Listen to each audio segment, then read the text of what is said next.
their first time playing in front of a big crowd, and I feel like everybody on the team's handling that. They're kind of embracing it. I mean, our pitching staff has been awesome. It's been fun to watch. Whether I've been in the outfield, I mean, they're working quick. Everything's great. So I feel like the vibe's really good in the dugout right now. We're looking forward to today. You know, Coach Johnson yesterday after the game said that he really likes the work ethic, the energy, the toughness of this club. It's a club that has a lot of new faces, along with veterans like yourself. Just your thoughts on the way the team has put in the work to get to this point. Yeah, I mean, everyone loves being here. So, like, it's not really like we don't really look at it as work. I mean, it's fun. We get to go out here and compete and play baseball every day. So, I mean, if this is considered work to us, and I mean, it's the best job of all time. Your thoughts on having your brother on the club? It had to be pretty exciting for you and your family when John Pearson got a double in his first ever college at bat. Yeah, it was awesome. I was in the dugout, and Jared started tapping me, and he was like, "Are you nervous right now with John hitting?" I was like, maybe a little bit. But, I mean, it was really awesome to see him get the double in his first at-bat, get it out of the way. I remember it took me a few at-bats to get my first hit. I was stressing a little bit. So it was good for him. My dad was super happy after the game. I mean, he was like, got to be one of the first times two brothers have doubled. And I told him there were some Jordan twins that were here who played a lot of games together, so they might have done it. But, I mean, it was pretty awesome to watch, and looking forward to doing it the rest of the year. Today's a big day for you guys, of course. Game 3 of a series, a chance to complete the weekend on a high note, but also your teammate Chase Shores, who like you, a 2023 national champion. He's back on the mound for the first time in almost 2 years. So talk about Chase's return and what it means to you guys. Yeah, I mean, he's been working hard ever since that anthem series where he got hurt. I mean, he's been working as hard as he can to get back, and looking forward to seeing him pitch out there today and competing. We're ready to play behind him, and I mean, if it's anything like it's been in the inter squad, it's not going to be fun. So that's great. All right, Josh, thanks so much. Enjoy the day, and hopefully a Tiger victory, and we'll look forward to the rest of the year. Thank you. Yes, sir. Thank you. Josh Pearson with us, talking with Tigers. A lot more to come after this on the LSU Sports Radio Network. Tiger fans, this is Eddie Kennison, former LSU football wide receiver. If you know me, you know I'm all about making big plays. Tigers win! Tigers win! That's why I joined the team at LSU Sports Properties. Our goal here is to help businesses make big plays both on and off the field. If you want to give your brand that competitive edge and be a part of the biggest stage in college sports, give the corporate sponsorship team at LSU Athletics a call. Your brand, our fans. Utilize the power of LSU Athletics to promote your business and sponsor LSU Athletics today. Call 225-578-2788. Go Tigers. The Southeastern Conference. It's the land of legends, the places, the faces, and moments. And he's going for it. It's a touchdown! We've seen the confetti fall again and again. But we're not done. It's time for the next generation to make their mark and go from 14 deep to 16 strong.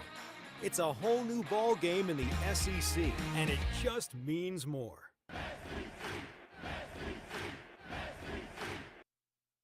LSU Tiger fans are gearing up with real Tigers apparel and merchandise from the official online store at lsushop.net. Get jerseys, sideline gear, polos, t-shirts, hats, official team merchandise from Nike, accessories, and much more. Over 3,600 products, all shipped right to your door. Head to the place real Tiger fans go for the selection only real Tiger fans get at lsushop.net. Coming back. Leading you up to first pitch, this is the Hub International On Deck Show. Time now to take a trip around the Southeastern Conference. Presented by Visit Baton Rouge, Louisiana's capital city.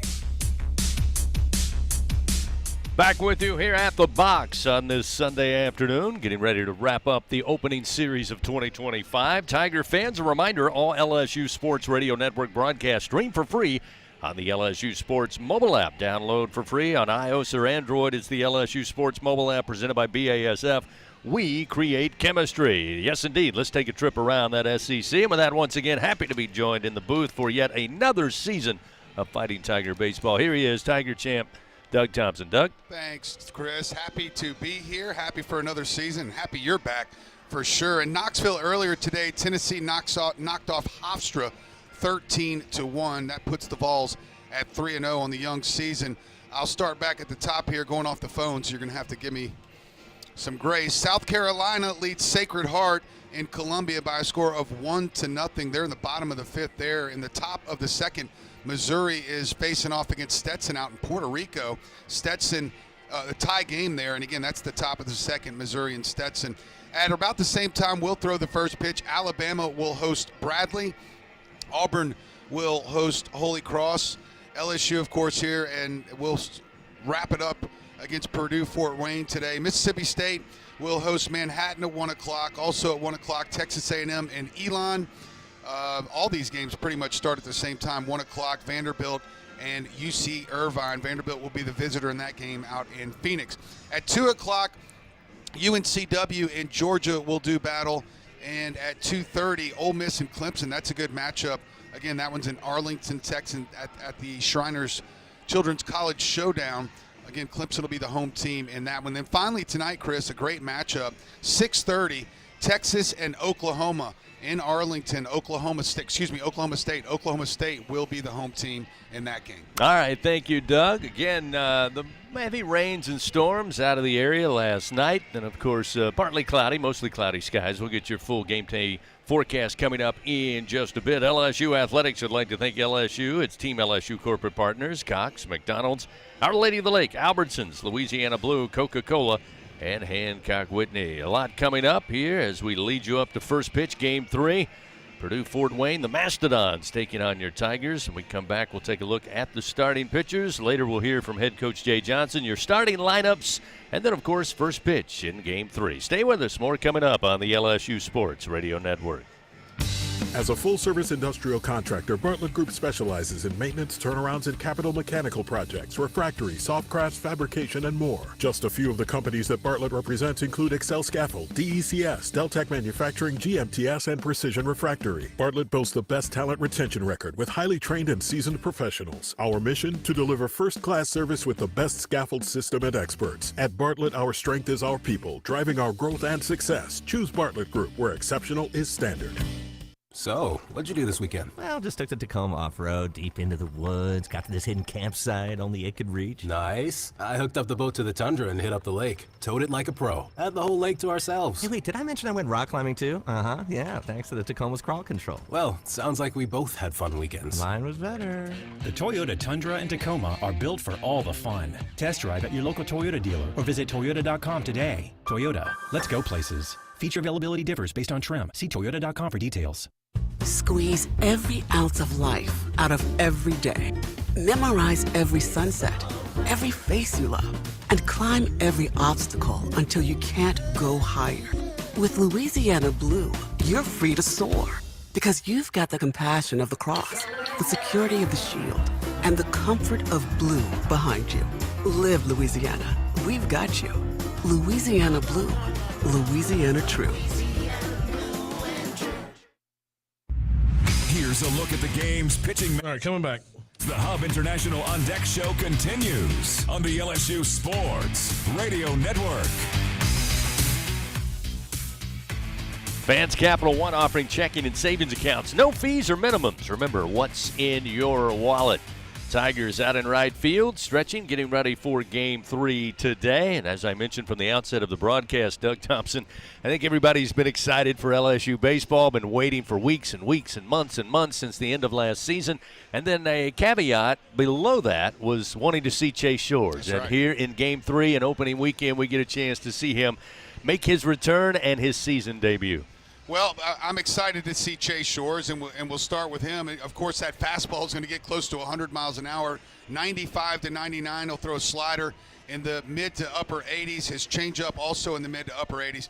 And he'll throw a sinker in there, Chris, at 95 to 99 miles an hour. Can't wait to see him pitch. He's the 20th ranked junior by perfect game this year in all of the land. He's a third team preseason All-American. Last year, he pitched in 7 games, 4 starts, but on March 31st, sidelined the rest of the year, and he underwent Tommy John surgery. So he's been electric in the fall. Can't wait to see Chase Shores go out there today. I know I'm not one of many that are excited to see him. And for Purdue Fort Wayne, it's going to be Gavin Walters, a 6'2", 215-pound JUCO transfer. His fastball will sit 86 to 90. He'll throw a curveball and a slider and also mix in a changeup there. His curveball is big and loopy. Tigers are going to have to see that one down. Otherwise, though, Chris, not a whole lot to overpower this Tiger lineup, at least with the starting pitcher, Walters, today. All right, thank you, Doug. Right-hander Gavin Walters, again, a product of Lansing Community College in Michigan. He'll be going up against the Tigers sophomore right-hander in Chase Shores. That's a look at your starting pitchers. Tiger fans, if you think you have what it takes to be a true Caniac maniac, well, you can prove it at the next home baseball game and win a prize pack courtesy of Raising Cane's One Love. When we come back, had a chance to visit Tiger skipper Jay Johnson. His thoughts on the first two games and what he's looking for today from his Tigers. Later, the starting lineups, and then it's first pitch. Don't go anywhere. Back after this on the LSU Sports Radio Network. Hey, Tiger fans! No game day is complete without Noel Spirits from Noel Family Distillery. Founded by a father-daughter duo, Noel Family Distillery is the only Louisiana distillery offering authentic tequila. Their additive-free tequila captures the spirit of Louisiana, creating a spirits experience worthy of the Tigers and their loyal fans across the country. Noel Tequila is proud to be the official tequila of LSU Athletics. Enjoy Noel Tequila at the box or grab a bottle of your own at many fine retailers. Learn the unique Noel Distillery story at noeldistillery.com. Albertsons is making shopping and saving easier than ever. Check out Albertsons for you in our mobile app or at albertsons.com, where you can shop online and save over $300 weekly with digital coupons. Earn reward points every time you shop in-store or online and redeem your points for free groceries. Download the Albertsons app or go to albertsons.com to start saving. Albertsons, fresh foods, local flavors. Hey, Tiger fans, get ready to swing for the fences because the 2025 baseball season is upon us, and SeatGeek is here to help you experience all the action. SeatGeek makes it easy to find tickets so you can be part of all the home run celebrations this season. Whether you're buying or selling tickets to LSU baseball games or to any other live event in Baton Rouge, SeatGeek is the place to do it. SeatGeek is the official ticket marketplace of LSU Athletics. The most disruptive idea in ticketing? A ticket that works. Expect the expected. SeatGeek. Do you have both Medicare and Medicaid? With the People's Health Medicare Advantage Plan, you could get up to $280 per month to spend on utilities, healthy groceries, and over-the-counter items. $280 per month. Don't miss out on these extra benefits. Call 1-844-663-2133. Plans are insured through United Healthcare Insurance Company or one of its affiliated companies, a Medicare Advantage organization with a Medicare contract and a contract with the state Medicaid program. Enrollment in the plan depends on the plan's contract renewal with Medicare. Before the Fighting Tigers take to the field, time to visit with the top Tiger, LSU skipper Jay Johnson. Presented by Hancock Whitney, the official bank and credit card of LSU Athletics. On the Hub International On Deck Show from the LSU Sports Radio Network. Coach, first off, great start to the season thus far. You guys have really come out to play. Had a chance to watch most of the game yesterday while I was with basketball in Oklahoma. I mean, you got to be pleased. This is what you guys have been working on for many months, since the end of last year.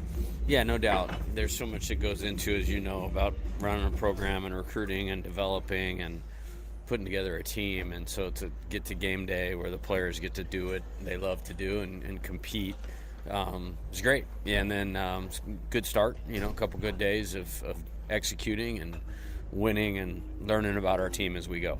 No doubt about it. I mean, obviously, everyone coming to the ballpark looking for the veterans and the returnees, but it's been fun to watch in these first two games that the transfers and even the newcomers already becoming household names to Tiger fans. Yeah, no doubt. One of my goals when I got here was every year we continue to get better players than what we have and what we recruited in previous years, and this is a good group. Variety of skill sets that can impact the game in a lot of ways.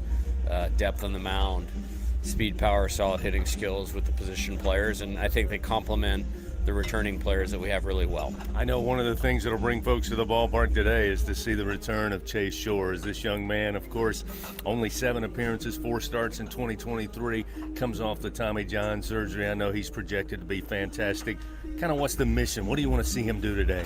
Strikes. I mean, it's a tough day to hit with the wind. So you want to limit the free bases, work ahead in the count, let our defense work. Defense has not been challenged a lot the last 2 days with the amount of strikeouts. So would like to see him get some weak contact early in the count and try to get us a little depth into the game. All right, Coach. Well, it's great to see you. Best of luck today. We'll talk to you after the game. Awesome. Thanks, Chris. Head Coach Jay Johnson, everybody. Coming up, we'll get the starting lineup, so we'll get it started. Game 3, Purdue, Fort Wayne, and your Tigers here on the LSU Sports Radio Network. The passion, the tradition, the rivalries. SiriusXM is your destination for all things college sports, and we've got you covered. On SEC Radio, there is complete coverage of every school in the conference, including live games, plus 24/7 talk and analysis. So cheer along on the SiriusXM app and listen to your favorite team anywhere. And now you can get 3 months of SiriusXM free. Subscribe now. See all for details at SiriusXM.com/SEC Sports. The Southeastern Conference. It's the land of legends, the places, the faces, and moments. And he's going for it. It's a touchdown! We've seen the confetti fall again and again. But we're not done. It's time for the next generation to make their mark and go from 14 deep to 16 strong. It's a whole new ball game in the SEC, and it just means more. Going to the track, the wall, see ya! Tiger fans, have you ever wanted to watch LSU baseball on TV but hear the action from the LSU Sports Radio Network? Just sync the game with the LSU Sports mobile app. It's easy to do. Just pause the TV. Use the LSU Sports mobile app to stream the audio on your smartphone or tablet. Connect to a smart speaker, then wait for the audio to catch up to the point your TV is paused. Push play, and you are all set. Sync the game with the LSU Sports mobile app for iOS and Google devices. Download it today. Tigers win! Tigers win! Wrapping up the Hub International. Here we go. We are just moments away from first pitch. Time now for the game's starting lineups. Presented by Cintas. Build a better workday when you partner with Cintas. Visit Cintas.com.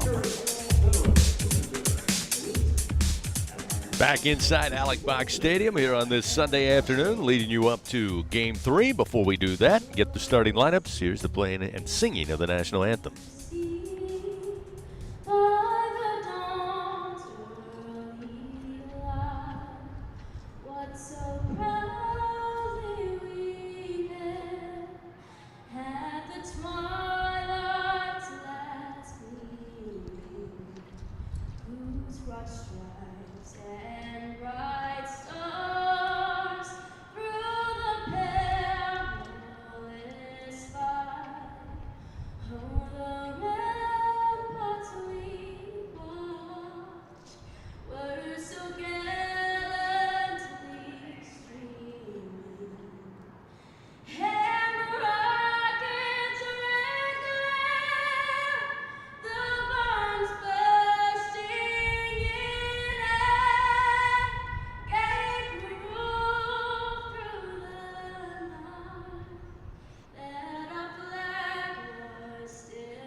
Singing of the national anthem prior to first pitch here for Game 3, and let's jump right into those starting lineups. We'll start with Purdue, Fort Wayne, again on the season.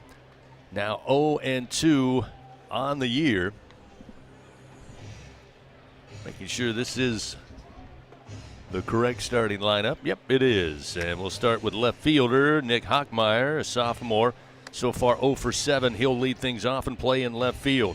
Camden should be the shortstop. Camden Karcheski will bat second, a senior hitting 200 so far on the weekend. In the 3 spot, second baseman Justin Osterhaus, a sophomore with a pretty good weekend so far, standing out for the Mastodons, batting .375. In the cleanup spot, it'll be right fielder Jackson Michaels, a senior, batting .333 through 2 games. Batting fifth, the DH Colton Shirley, left-hander a junior hitting .333 as well. Augusto Schroeder will be at third base for the Dons. He will bat in 6th in the order. Kevin Hall will be in center field batting 7th. Dylan Chargo, the first baseman, will bat 8th, and Grant Sawa will finish out the lineup. He will catch today for the Dons. Now for your Fighting Tigers of LSU, off to a 2-0 start. Chris Stanfield atop the order once again, the center fielder, a junior, batting .429, off to a incredible start after transferring in from Auburn. Derek Curiel, the left fielder, a freshman, batting .429. Had a good weekend thus far. Jared Jones, the Bear, in the 3 spot. He'll be at first base, the junior, batting an even .400. Jake Brown will be in right field, batting cleanup today. The sophomore off to a .250 average. Daniel Dickinson has had a well of a weekend. The junior, batting .714, will bat 5th and play second base. Ashton Larson, the DH today, will bat in the 6th hole. Michael Braswell, the third, at third base, will bat 7th. Stephen Milam at shortstop will bat 8th. And Luis Hernandez will be behind the plate catching. He will round out the order for your Tigers. That's a look at the starters. Both head coaches meeting with our umpiring crew at home plate. That means we're just moments away from first pitch. Game 3, Purdue, Fort Wayne, and LSU coming up on the LSU Sports Radio Network. When it's miserable outside, you will be comfortable inside with an energy-efficient Trane air conditioning and heating system found at TraneSouth.com. Trane's a proud partner of LSU Athletics. Trust Trane to lower your utility bills and save you money. It's hard to stop a Trane, but it's easy to afford one. At TraneSouth.com, find rebates, tax credits, special financing, and a reliable Trane dealer, subject to credit approval. Visit TraneSouth.com for details. Squeeze every ounce of life out of every day. Memorize every sunset, every face you love, and climb every obstacle until you can't go higher. With Louisiana Blue, you're free to soar because you've got the compassion of the cross, the security of the shield, and the comfort of blue behind you. Live Louisiana. We've got you. Louisiana Blue. Louisiana True. Will Scott Mobile Mini is the global leader in modular offices and storage containers. Keep your products safe and secure with our wide array of vault-like storage containers. Need shelves and lighting for your container? We can help. We have the right container for your industrial, commercial, or residential storage needs. All of our offices are delivered ready to work with customizable furniture options to fit any need. Give us a call at 800-841-7016 or visit our website at www.mobilemini.com. 17 SEC championships. His team, a strike and an out away from a natty. 26 NCAA regional titles. 2 outs, runner at first. The 0-2 pitch. 19 trips to Omaha in the College World Series. Swing and a miss, and all is right in the world. Tigers win. Tigers. All right, coming back in here, and got an ID coming. The national championship is headed back to Baton Rouge. This is LSU Fighting Tiger Baseball. On the LSU Sports Radio Network. Windy Sunday afternoon. Welcome into Alec Box Stadium, high above Skip Burtman Field, along with our producer, Brian Haldane, the Tiger champ, Doug Thompson. I'm Chris Blair as we get set for Game 3 of this opening weekend series between the homestanding and second-ranked LSU Fighting Tigers and the Purdue Fort Wayne Mastodons. Before we get to first pitch, let's pause 10 seconds, station identification. This is Fighting Tiger Baseball on the LSU Sports Radio Network. This is LSU Fighting. All right. On the LSU. Coming back in 5, 4, 3, 2, 1. Back to you. LSU off to a 2-0 start here in the early 2025 season. Of course, winning the first 2 games convincingly on Friday. LSU 14-0 over the Mastodons. And then yesterday, with the game moved up to 11 a.m. to account for maybe some possible storms in the area. LSU, again, no problem, with a 10-1 victory. And Doug Thompson, you and Buzzy doing a fantastic job on Friday and Saturday. As I said earlier, I'm thrilled to be back here. First game to see this team, and I know you guys got a first-hand look on Friday. The fans have done so on Friday and Saturday. And, well, we kind of felt like coming into this year there'd be a ton of talent, and Jay Johnson would create another problem for himself, which is how do you decide who gets the innings, both in the field, on the mound, and at the plate. But, boy, this team is full of talent, and we're just getting started.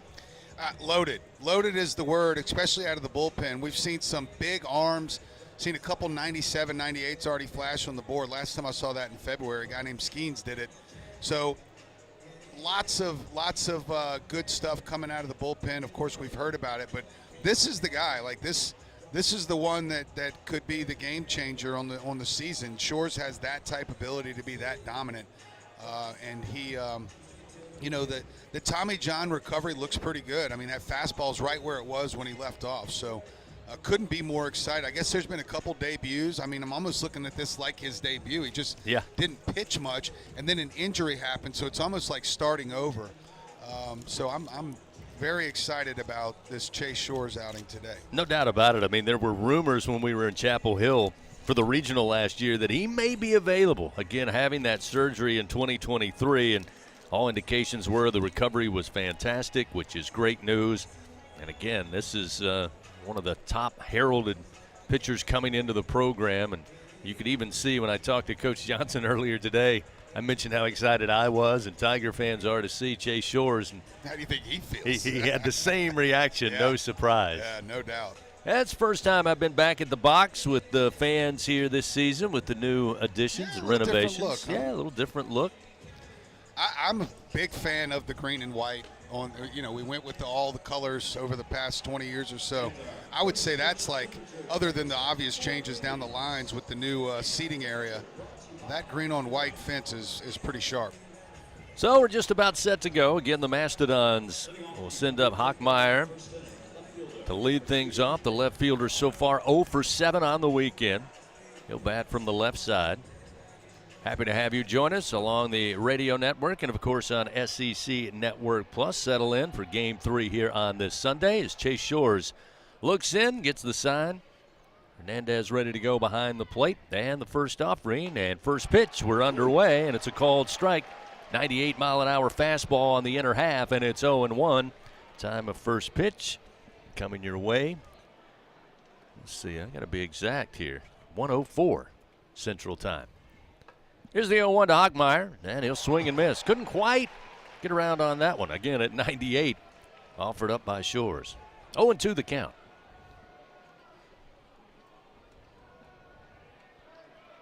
Shores winds and the 0-2. Inside, missed at the belt. One 99. Right at the rib cage. I think get you warmed up on a chilly day.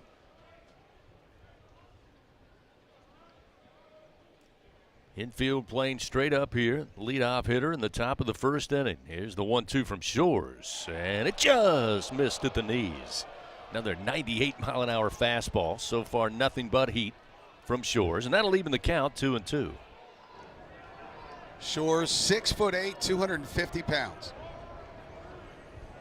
Tall drink of water. Here's the 2-2. And it missed a little low and outside. That'll fill the count now, 3-2. Got to credit Hockmeyer here. Looked a little befuddled there on the first two offerings. Now has settled in and worked the count full.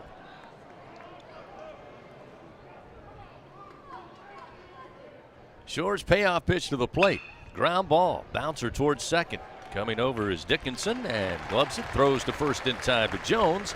And there's one down.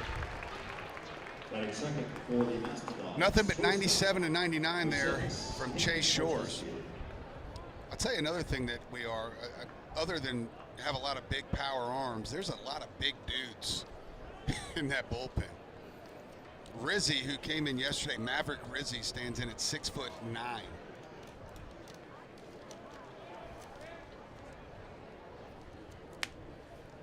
Now we'll see Karcheski, a right-hander.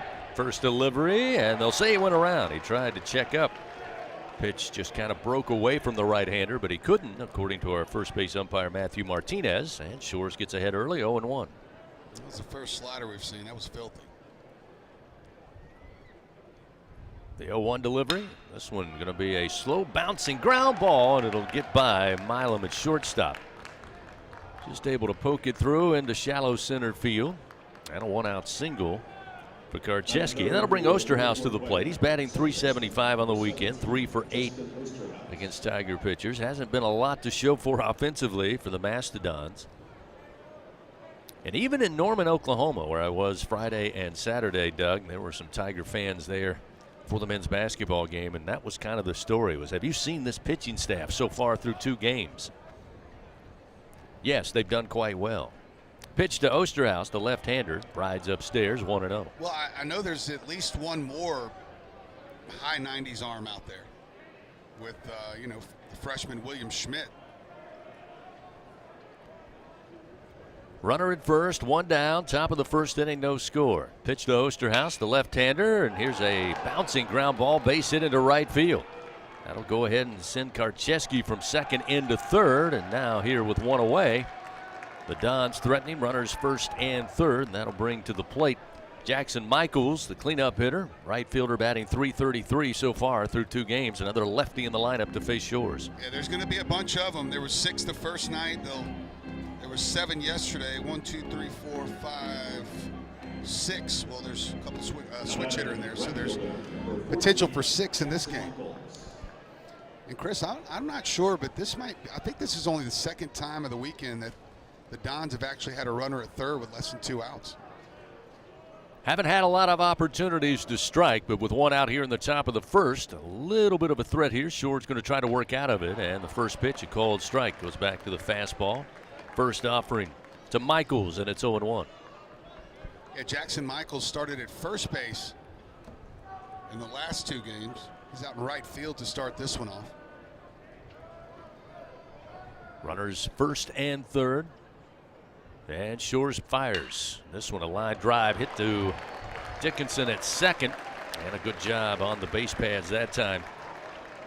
Wanted to take off, but Osterhaus put on the brakes after that soft liner made its way to second base. And that big out for Shores and the Tigers. 2 gone now, still runners first and third. With Michaels retired, that'll bring Colton Shirley, the DH. Chris, this is easily the best that the Mastodons have swung it in any one inning. They've hit some balls hard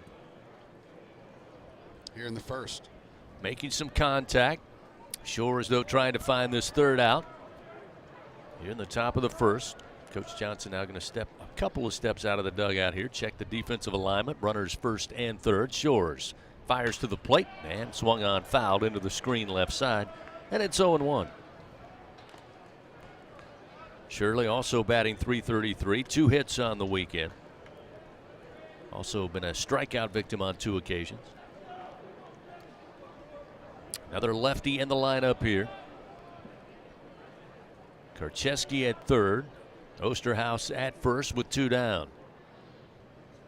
Shores fires. Runner goes. Hernandez throwing down to second. They'll get the runner hung up. Now Milam going to throw to Jones. Jones going to fire home, but safe coming in is going to be Karcheski. And the Dons able to manufacture a run here in the top of the first inning. A little base running out there. That was executed perfectly. Milam was running him back to first, had his eyes the whole time on the runner at third base, who kept slowly inching closer to home. And as soon as Milam let the baseball go, he was off with it. Perfect execution of that play on the base pass for the Mastodons. So with 2 down and a run in, it's 1-0. Purdue Fort Wayne. A 1-1 count to Colton Shirley. And again on the throw coming home, not in time. Osterhaus makes his way to second. Here's a foul tip, rolls to the backstop. And Shores gets ahead. 1 ball, 2 strikes.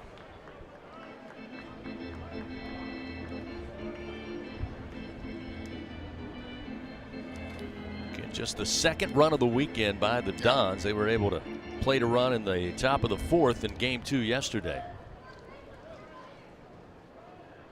Runner at second, 2 down. Shirley awaits and Shores fires. 1-2, swing and a miss. Got him with the off-speed delivery, and that'll do it for the Dons. However, they put a run up on the board. They do it on 2 hits, and they leave 1 man on. It's a 1-0 Purdue Fort Wayne lead. Tigers come to the plate for the first time this afternoon. When we come back, Stanfield, Curiel, and Jones when we return on the LSU Sports Radio Network. Tiger fans fans, if you've ever wanted to listen to the LSU radio network while you watch LSU basketball on TV, then just sync the game. It's easy to do. Just pause the TV. Use the LSU Sports mobile app to stream the audio on your smartphone or tablet. Connect to a smart speaker, then wait for the audio to catch up to the point your TV is paused. Push play, and you are all set. Sync the game with the LSU Sports mobile app. Find the app for free for iOS and Google. Download it today. Free ball is good! Hey now! The Southeastern Conference. It's the land of legends, the places, the faces, and moments. And he's going for it. It's a touchdown! We've seen the confetti fall again and again. But we're not done. It's time for the next generation to make their mark and go from 14 deep to 16 strong. It's a whole new ball game in the SEC, and it just means more.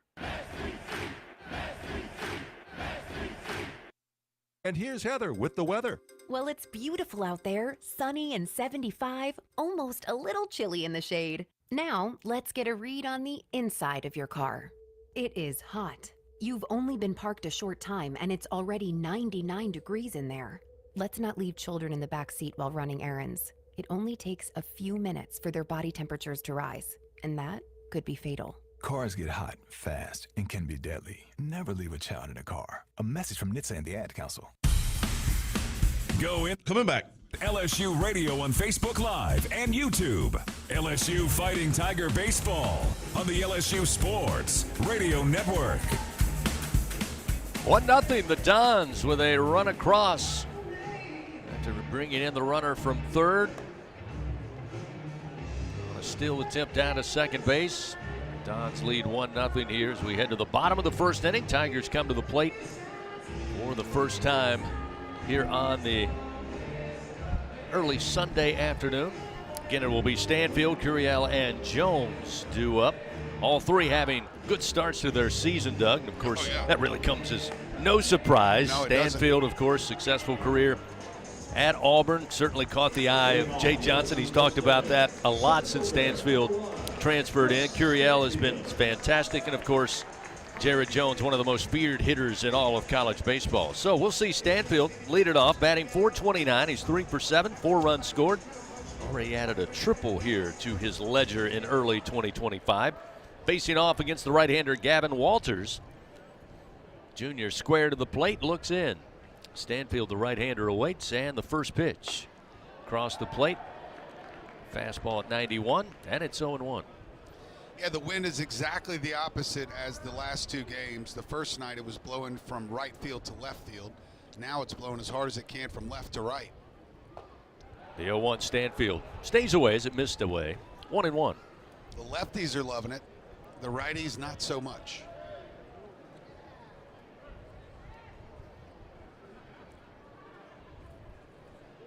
One to Stanfield. And a strike at the letters.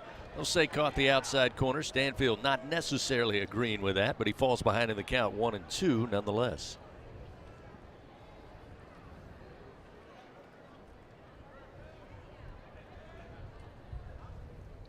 Walters takes his time. Pitch clock down to 5. Starts the wind. Here's the 1-2. And it drops in low. Stanfield with a good eye will even the count. 2 balls, 2 strikes. It's only been 4 pitches, but so far Walters looks like he might have the best stuff.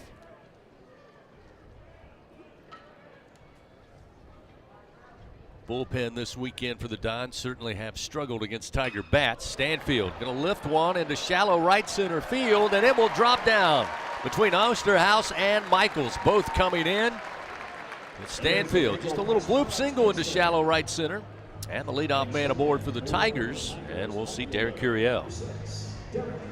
Yeah, great at bat there from Stanfield. With 2 strikes, you take them how you can get them. Tomorrow, that's going to be a line drive, but that leadoff runner getting aboard, always a big story. Stanfield will take his lead off of first. Curiel batting .429, again 3 for 7, 2 runs scored.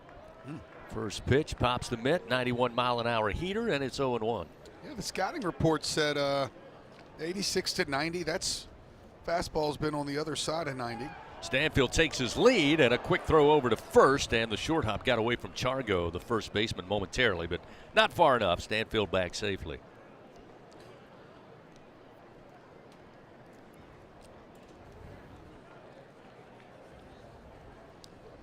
Mr. Curiel hit his first home run as a Tiger yesterday.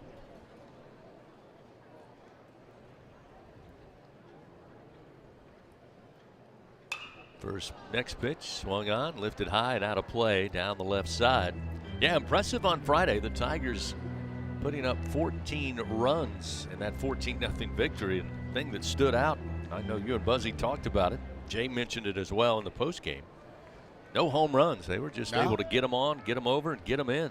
They had 3 bombs yesterday in Game 2 in that 10-1 win. 0-2 the count. Pitch from Walters. Misses upstairs, 1-2.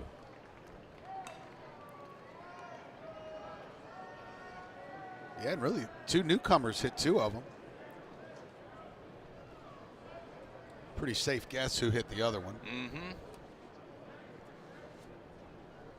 Stanfield, sizable lead off first. Walters comes set. Now will throw over. This time just a safe throw to get Stanfield back. Still 1-2 to Curiel at the plate.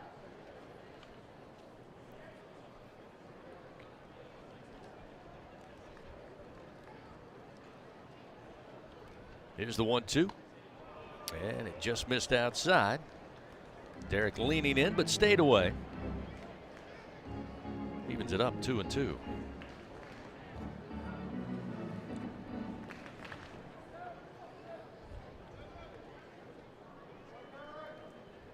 Stanfield again, sizable lead, and a foul tip pops out of the mid of Sawa, the catcher.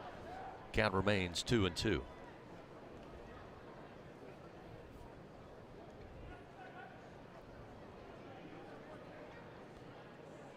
Stanfield has not attempted a stolen base yet. Looks like it's on his mind with the lead at first. Setting up inside Sawa, the catcher, but the pitch high, missing ball 3, now a full count. Curiel named to the 2025 preseason freshman All-SEC. According to D1 Baseball, here's the payoff delivery, and this misses high, ball 4. So now runners first and second for the Tigers. Still nobody out as they trail 1-0 here early in the bottom of the first. That was a great at bat. He had 2 strikes on him for a long time. It started 0-2. He worked it all the way to a walk. Had to foul off a couple pitches to keep the bat going. So the Bear comes to the plate. Jared Jones. Runners first and second. Nobody out. Yeah, and that wind I told you that right-handers don't like, I don't know that it matters too much to this guy. I think he can hit it into the wind, with the wind, however you want him to go out of here. And he can certainly use that wind hitting it into the diamond deck in right field as well.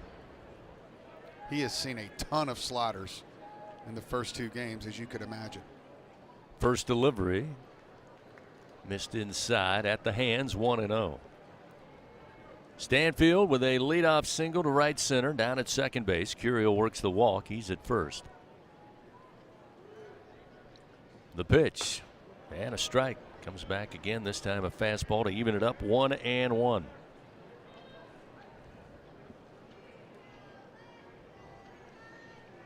Jones, of course, preseason first team All-American, preseason first team All-SEC.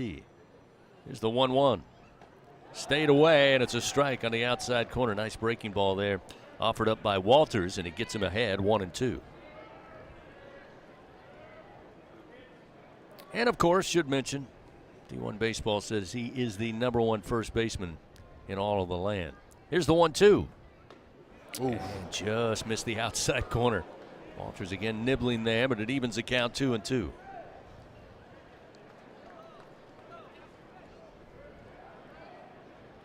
LSU, prime opportunity here. Nobody out. Runners first and second.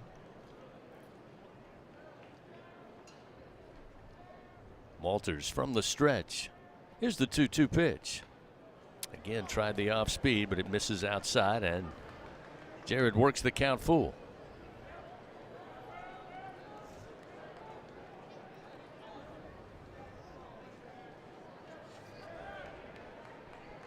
Jones finished last year batting .301, had 14 doubles, 2 triples, 28 home runs.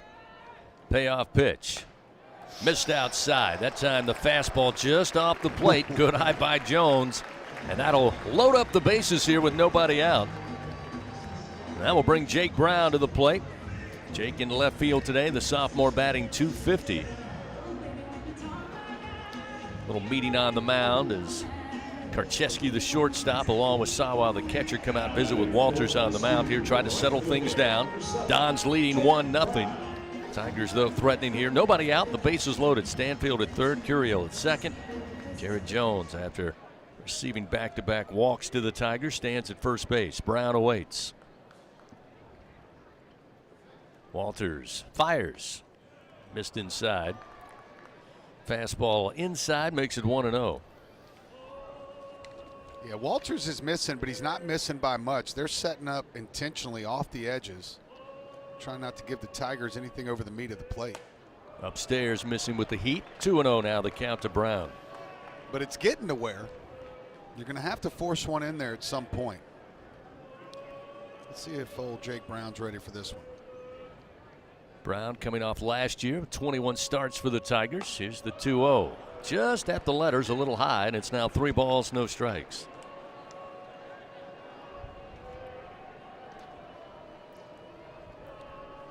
Hear a lot of people talk about Brown maybe being that surprise, real step up in year 2. And here's a strike on the inside corner with the take on. It's 3-1. Yeah, he hit .264 last year, 91 plate appearances. 4 home runs, 4 doubles. 3-1 delivery. Swings and pops him up near second base. Osterhaus and Karcheski on the infield grass, and eventually it's Osterhaus makes the call and makes the catch for the first out of the inning. Everybody remains at first, second, and third, and with 1 down, see Daniel Dickinson.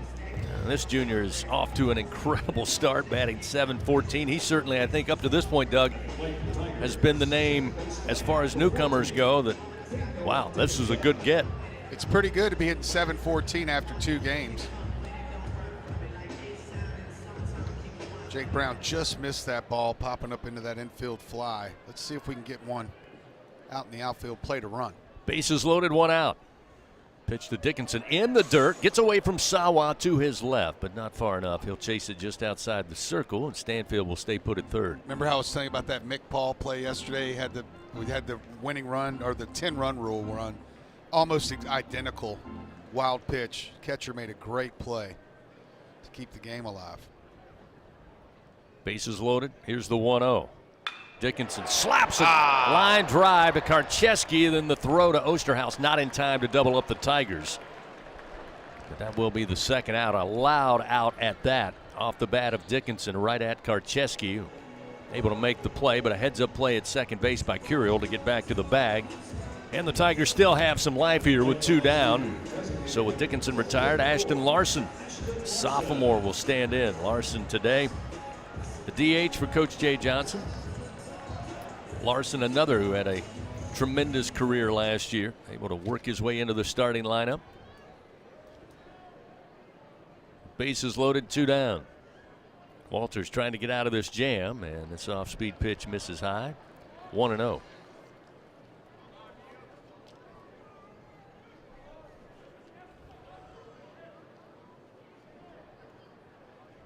Stanfield at third. Curiel at second. Jones at first. The 1-0. Catches the outside corner off speed, and it's 1-1.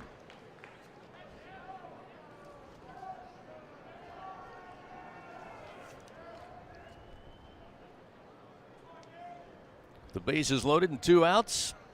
Pitch. Strike on the outside corner, and Larson falls behind. 1 ball, 2 strikes. Fans, a reminder, if you're planning an event, Grayson's Events and Entertainment has you covered. They've got everything to make your next event unforgettable. Call 225-436-6520. You won't be disappointed. The 1-2 pitch. Larson swing and a miss. And Gavin Walters loaded up the bases, but comes away keeping LSU off the board. They leave 3 men on, no runs on 1 hit. Still 1-0 Dons lead. We head to the top of the second. Back with more. This is Fighting Tiger Baseball. There's nothing like the feeling of a grand slam, and every great play deserves a great sip. With 15% alcohol by volume and a colorful collection of fun flavors, Buzz Balls are the perfect ready-to-drink cocktail for every moment of the game. Try the rich Choco Chiller, zesty Lime Rita, spicy chili mango, or discover your new favorite flavor. From play ball to the final pitch, there's something for everyone to enjoy in a matter of seconds. So cover all your bases and buy Buzz Balls today. Buzz Balls is a proud sponsor of LSU Athletics. Must be 21 plus. Please enjoy Buzz Balls responsibly. Buzz Balls, Carrollton, Texas. Score big with MMR. Join the team at the largest privately owned open shop electrical and instrumentation contractor in the nation, headquartered right here in Baton Rouge. MMR is committed to positioning each team member for success. Whether you're a student seeking an internship, just starting your career, or already a seasoned professional, MMR offers a variety of positions just for you. Get in the game at MMR, where your future is bright. Kick off your career at mmrgrp.com/careers. MMR, a proud partner of LSU Athletics. Southern Air Heating, Cooling, and Plumbing, your trusted experts for all your home service needs. With over 35 years of dedicated service, we prioritize your comfort and satisfaction. As an official partner of LSU Athletics, we bring our expertise to every game, from installations to repairs. Our team delivers honest pricing with no surprises. Call us today at 225-777-8888 and experience. All right, back after the spot. Air Heating, Cooling, and Plumbing. Go Tigers! The powerhouse of college baseball plays here. Your home for the Fighting Tigers. The LSU Sports Radio Network. Top of the second inning, 1-0 Mastodons of Purdue Fort Wayne with the early lead. They come back to the plate for the second time this afternoon. Leading things off will be the third baseman Augusto Schroeder, a sophomore. Looking for his first hit of the season. It'll be Schroeder, Hall, and Chargo due up for the Dons. Shore's first delivery, strike on the inside corner, and it's 0-1. Fans have the right equipment to take on any job linked to the land. Just visit Sunshine, your hometown John Deere dealer in Louisiana. You can find them at sunequip.com. Shore's 0-1 delivery off the end of the bat. Popped up, foul territory behind the plate. Hernandez gives chase, but it catches the overhang. And Schroeder now looks at an 0-2 count as he slowly walks back to the plate. Back-to-back sliders there from Chase Shores to start it off here in the second. Mostly fastballs in the first.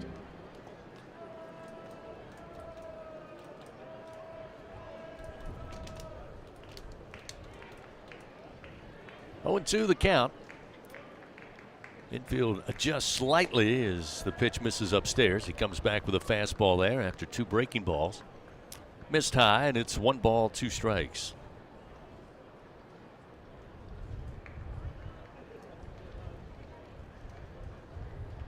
The 1-2. Swing and a miss. That time brought the heat. Down on strikes goes Schroeder. Chase Shores. Masterful job of pitching that time, setting him up with the off speed. Coming right back with the heat, records the punch out. Yeah, and that was that 96-mile-an-hour sinker. Had a lot of dive away from the right-handed, or into the right-handed hitter. That's almost impossible to hit.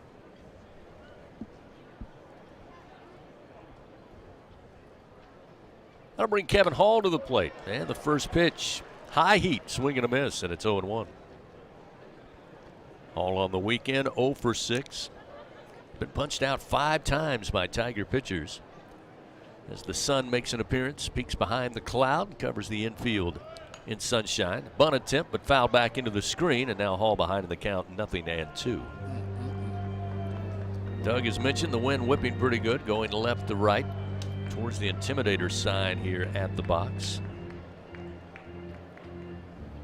It'll be treated to some sunshine from time to time. Mostly cloudy skies today. 56 degrees currently here at the box with that slight wind. A little cooler if you're out there in the diamond deck. 0-2 the count to Hall. Here's the pitch to the left-hander. Misses high and outside with a fastball, and it's 1-2. Your game day weather report brought to you by AccuTemp. Chance of power outages never if you get a whole home generator from AccuTemp. Keep the power in your hands. 1-0 Mastodons lead. 1 out, top of the second. The 1-2 to Hall. Jammed him, popped it up. Foul territory, first base side. Hernandez coming over near the dugout and able to make the grab for out number 2. Yeah, that was a nice play there by Hernandez. He didn't pop up out from behind the plate immediately. Kind of followed the lead of his dugout, who told him he had to get out of there. You saw he got there a little bit late, but good hustle. And Jared Jones also helping down there at first base. He was trying to help Hernandez locate the ball. Knew he couldn't get there in time, so Hernandez makes the play. 2 gone. We'll see Dylan Chargo, the first baseman for the Dons, batting in the 8th spot. Hernandez sets up outside to the left-hander, and a chopping ground ball to the shortstop Milam. Gloves it and throws to first in time for out number 3. So after the Dons score 1 in the first, they go in order here in the top of the second. No runs, no hits, nobody on base. We head to the bottom of the second inning. 1-0 Dons lead. The Tigers coming to the plate. Braswell, Milam, and Hernandez, 7, 8, and 9. When we continue, this is Fighting Tiger Baseball. Tiger fans, this is Eddie Kennison, former LSU football wide receiver. If you know me, you know I'm all about making big plays. Tigers win! Tigers win! That's why I joined the team at LSU Sports Properties. Our goal here is to help businesses make big plays both on and off the field. If you want to give your brand that competitive edge and be a part of the biggest stage in college sports, give the corporate sponsorship team at LSU Athletics a call. Your brand, our fans. Utilize the power of LSU Athletics to promote your business and sponsor LSU Athletics today. Call 225-578-2788. Go Tigers. The Southeastern Conference. It's the land of legends, the places, the faces, and moments. And he's going for it. It's a touchdown! We've seen the confetti fall again and again. But we're not done. It's time for the next generation to make their mark and go from 14 deep to 16 strong. It's a whole new ball game in the SEC, and it just means more.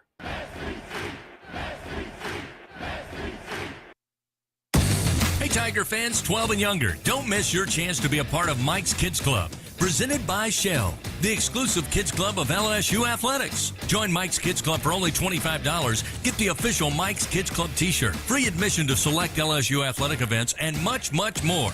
To learn about upcoming events and to join, please visit LSUMKC.com. The Mike's Kids Club, presented by Shell.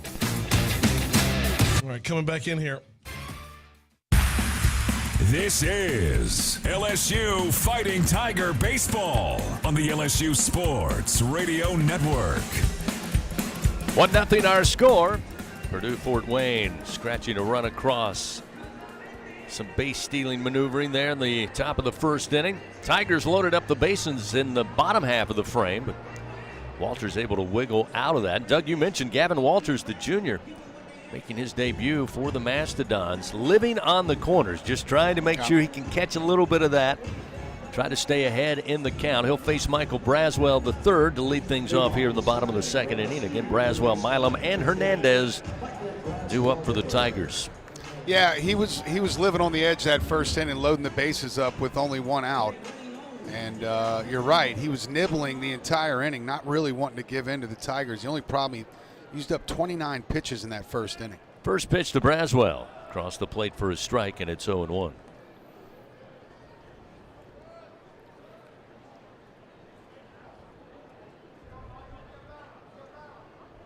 Braswell 2 for 5 coming into today's game on the year. The 0-1 sails away to the right-hander, and it's 1 ball, 1 strike. Good to see Josh Jordan down there coaching at third. Josh Simpson returning here to LSU after a year in Athens, down the line at first. Here's the 1-1. Nice breaking ball in for a strike. Gets him ahead of Braswell, 1-2.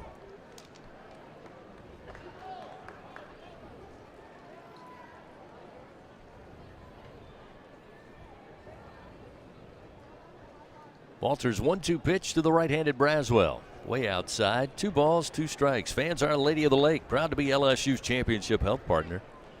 Together, LSU and Our Lady of the Lake, champions for Louisiana. Together, we roar. Find out more at olrmc.com/LSU. 2 balls, 2 strikes to Braswell. Leading things off here in the bottom of the second, the 2-2. Breaking ball misses outside, and that's a full count now to Braz. And you can kind of tell he's not really fooling any Tiger hitters because he's been 0-2 or 1-2 to 5 out of the first 7 that he's faced. 3-2 pitch. Rears back. The fastball to 89, and Braswell swings through it. Walters records another punch out. And he does have 2 strikeouts, but what I more meant was most of these at-bats start at 1-2 or 0-2, and they're getting to 3-2. He's not really getting a lot of swings out of the zone.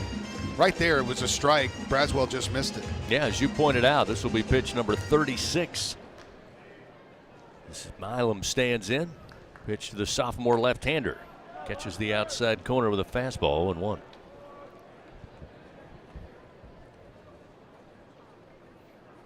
Monster Milam, a monster freshman campaign. It really was. The 0-1. Inside, missed at the knees. 1 ball, 1 strike. Yeah, Milam last year, it almost seemed like we were so impressed with the way he started the year. So mature, so much skill. And you keep thinking, all right, eventually the freshman going to hit a wall. Not Stephen Milam. The 1-1. Chopping ground ball to first, takes a bounce, but going to be handled, and stepping on the bag for out number 2 is Chargo. So 2 gone here in the bottom of the 2nd inning, and we'll see the bottom of the order. Luis Hernandez, the senior catcher. And to finish what you were saying on Milam, he just got better as the year went on. A lot of guys get to the SEC and they kind of meet a buzzsaw. He was in there second on the team in hitting to Tommy White, who's, of course, about as good as they come. Yeah. Hernandez, the right-hander, with 2 gone, nobody on. Here's the pitch. Breaking ball just missed inside, and it's 1-0. Yeah, typically you'll see a freshman take off. Maybe the SEC season starts, and maybe you'll see the numbers dip. Or maybe, if you're optimistic, you'll see kind of a steadying out. Not with Steven. He just got better as the year went on. Maybe played his best the last month of the season. Popped up by Hernandez, foul territory. Chargo with room. And quickly running out of room, but eventually able to hold on before he reaches the lows down the line in right. So, Tigers go in order here in the bottom of the 2nd inning. We've played 2 full frames, 1-0. Purdue Fort Wayne with the lead. They come to the plate next when we continue. This is Fighting Tiger Baseball. Peel, scratch, and win some cash. Play Crawfish from the lottery. Win up to $3,000. Turn the wheel. Big bucks are just a spin away. You're a winner. It's Cash Wheel. Win up to $14,000. Live like a king and play Royal Riches. Win up to $50,000. Stack the deck in your favor and play Blackjack. Top prize is a gigantic $100,000. Play all 4 games today. Must be at least 21 to purchase. In a region famous for its cuisine, Blue Plate Mayo has been a staple since 1927. From New Orleans to Lafayette, Houma to Baton Rouge, it's the mayo Louisiana reaches for when it's time to make something delicious. Whether it's dressing a po' boy or making that perfect dipping sauce for crawfish, it has to be Blue Plate. Blue Plate Mayo, the official mayo of LSU Athletics. That's the good stuff. This is Coke Zero Sugar. Could I be the best Coke ever? Try and taste with your ears. Hear those bubbles? Imagine them tingling on your tongue. Fizzy deliciousness. Listen to that cascading liquid. A mouth-watering waterfall. Irresistibly tasty. Zero sugar. Crisp, refreshing, and ice cold. All right, back up to this spot. Best Coke ever? Try and decide. We head to the top of the 3rd inning of LSU Fighting Tiger Baseball. Presented by Bengal Pest Products. Guaranteed overnight extermination with Bengal.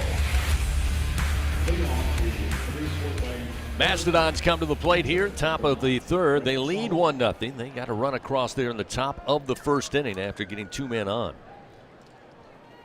Eventually trying to catch the runner going into second base, allow the runner to score, beating the throw at home. That's the difference in this game thus far. Catcher going to lead it off, Grant Sawa, sophomore, looking for his first hit of the season. Shores brings the heat low and inside for ball 1. Yeah, well, Sawa did not start the first 2 games. Had a pretty good catcher back there, Brooks Sailors. And tried to bunt. Could not get a bat on it, and it's 1-1. A couple guys now have looked to bunt. Kevin Hall did it. Maybe they're coming back to the dugout like, coach, maybe we should try to bunt this guy. Here's the 1-1. That was a strike at the letters on the outer half with a fastball. Gets Shores ahead 1-2.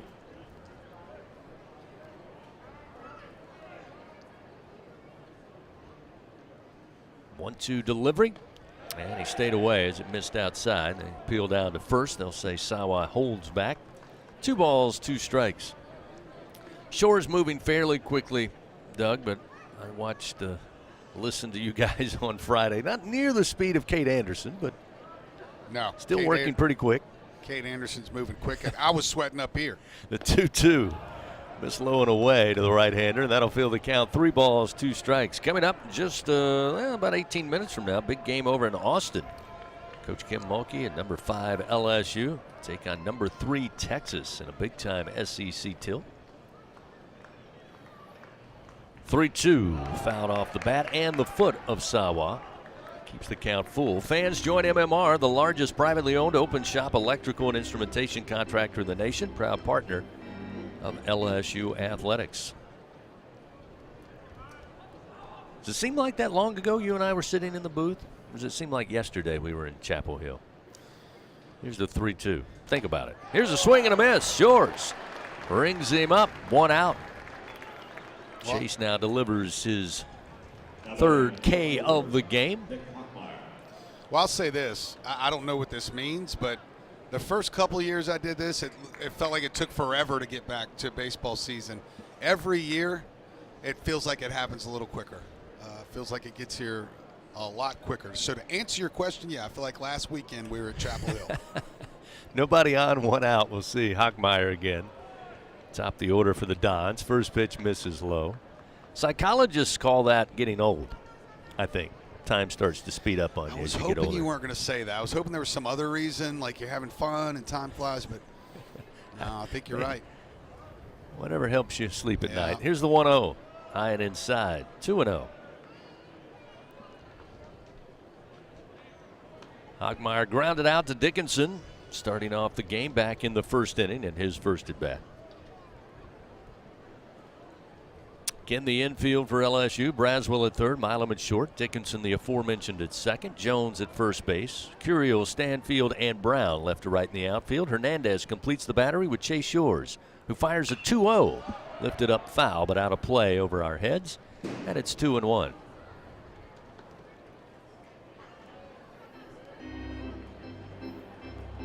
I like Shores' stuff. I'm not a big fan of the pitch count. Probably up to close to 40 now. This will be, I believe, pitch 36. I think it resets after each at bat out there on the scoreboard. Missed outside. 3-1 now the count to Hockmeyer. Maybe not.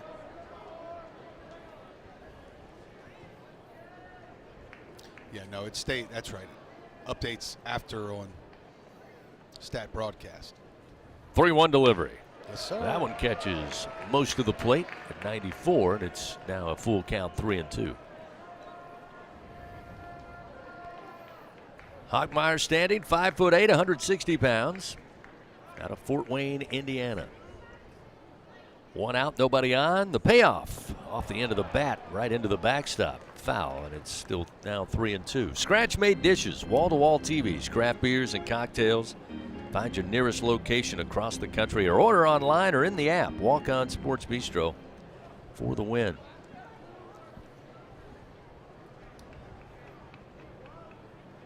Full count. Payoff delivery coming from Shores on its way, and a sharply hit ground ball, and a one-hopper gets by the glove of Dickinson at second. Into right field it goes.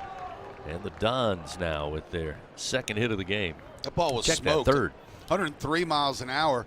Really a good job there for Dickinson just to be able to get close to the ball, but a wicked hop right there, right at the lip of the grass in the infield dirt. Play for the Mastodons, shortstop, Camden Karcheski. Karcheski now will come to the plate for the second time. Runner at first, just one out, top of the third, a 1-0 Purdue Fort Wayne lead. Shores checks the runner at first. Sizable lead there for Hockmeyer. Now he'll throw over, sliding back safely.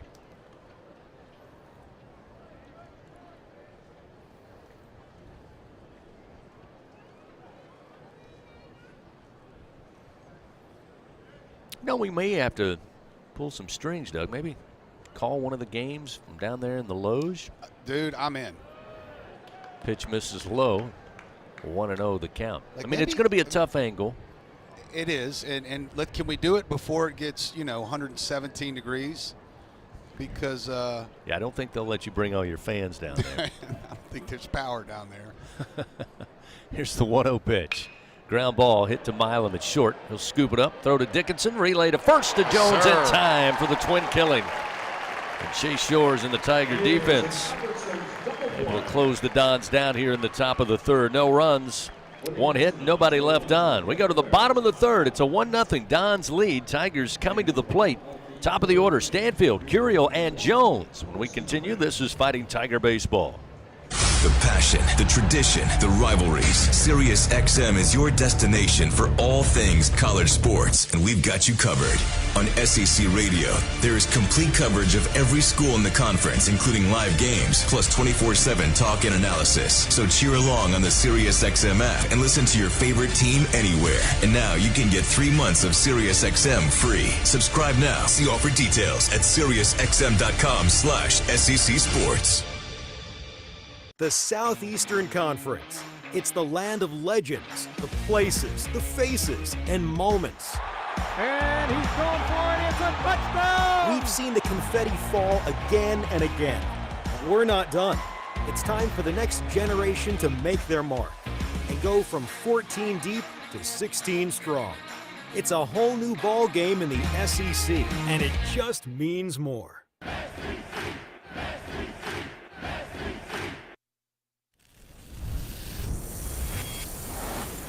Half of the world's population depends on rice for 80% of their daily food needs.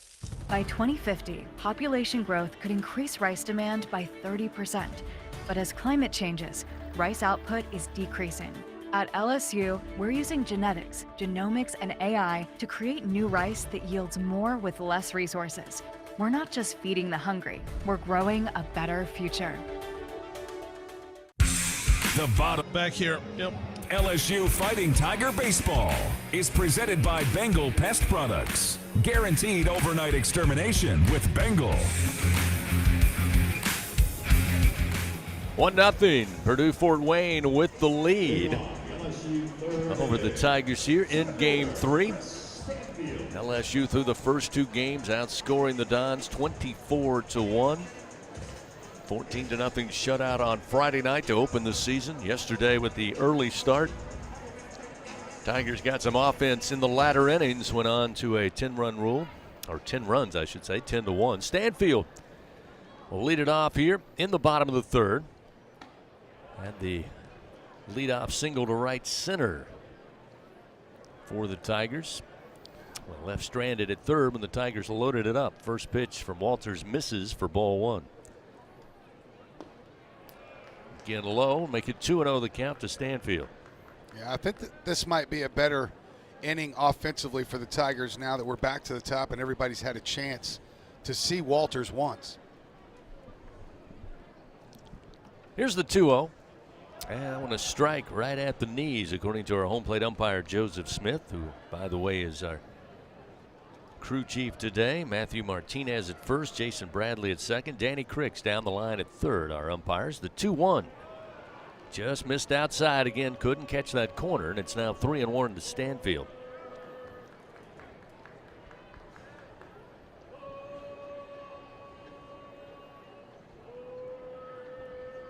Walters 3-1 delivery.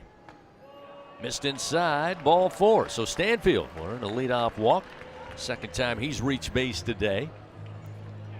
And that will bring Derek Curiel to the plate for his second time. I got the sense, Jay Johnson, to your point about seeing Walters for a second time through with the stick-to-itiveness of Walters to try to just keep it off the heart of the plate. He's got to be patient. They are committed to not throwing one over the white. Stanfield, another good-sized lead off of first.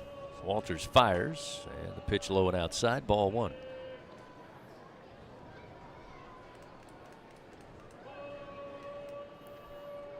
Remember how fortunate he was to get out of that bases-loaded jam with the line drive from Dickinson right at the shortstop. 1-0 outside and low, make it 2-0. Ball got away momentarily from Sawa, but not far enough.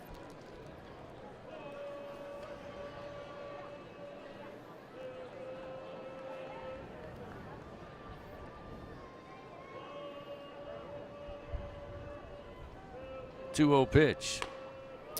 That one a strike at the belt, make it 2-1. I don't know.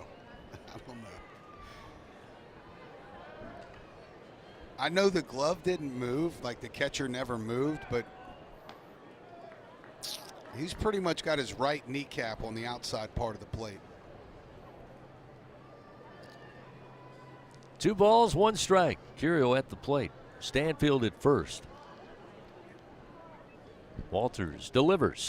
The 2-1 launched in the air to right field. Michaels goes back and well shy of the track. Twists and turns, gets his glove under it, makes the play for out number 1. Solid knock by Curio, but right at Michaels in right field. So with a runner on and 1 out, we'll see Jared Jones for the second time today. Jones aboard on a walk, also left stranded when the Tigers loaded him up.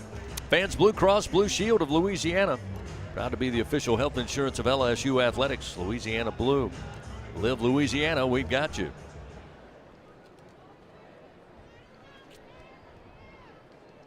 Stanfield again with a leadoff first. The first pitch to Jones. Misses low. Stanfield deciding to go into second. The throw down to second baseman Osterhaus. They'll say they catch Stanfield out at second. And it looks like we are going to get a look at this one. Is that one Hernandez, or I should say Stanfield took off, but it was kind of a late start. And then Sawa was a little slow, but was able to get a one-hopper down there to Osterhaus. But it was a bang-bang play, and we'll go under review for the first time this afternoon. Yeah, I don't think it was like a delayed steal. I think Stanfield read the pitch in the dirt. Yeah. And took off.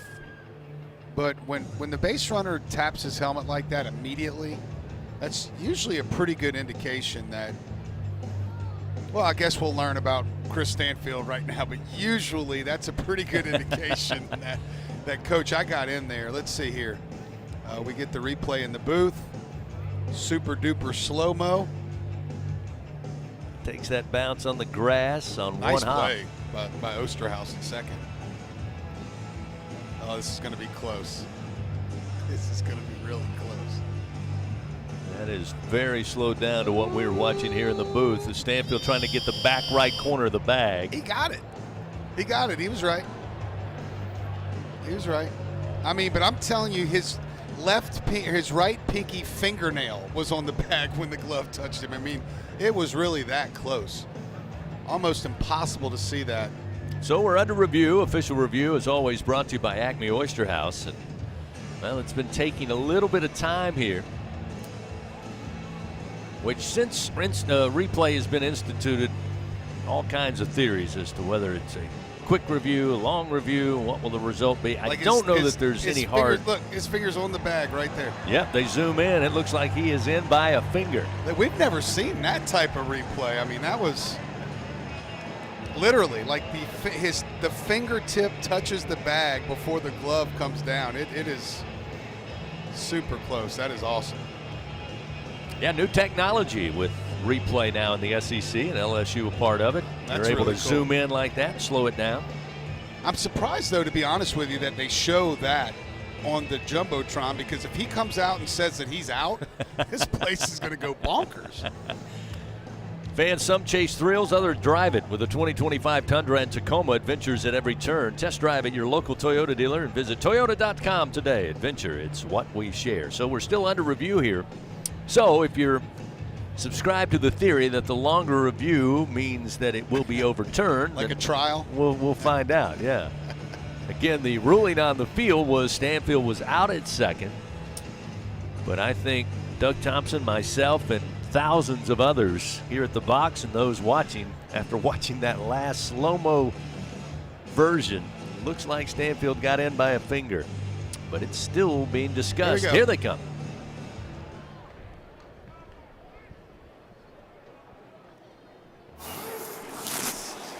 After review, the runner is out. Whoa. LSU has one challenge remaining. Whoa. Wait, what? Did he mean to say safe?